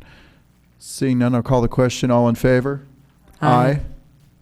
Opposed? None. It passes unanimously. Thank you for coming in this evening. If we, that along with that had to do with the garage and that the appeal is also denied as to the main house The completely. maker of the motion, clarify. Because there were two This is- separate appeals. Are you sure? So there are two applications, the HS 18018 and HS 18031. And there were two appeals? The appeal covered both applications, so Yes, it's there's one considered two appeal. appeals. It's two appeals technically because you have two applications. So you can act separately on both. Or Okay, I'm going to independent on do either. one appeal that has these two applications, and the motion is going to stay the same. Thank you. And as the seconder, it was my understanding that it included the house. Okay, so Councilmember Sayak, everyone who voted understands the same. Okay, so the motion will stand the way it is.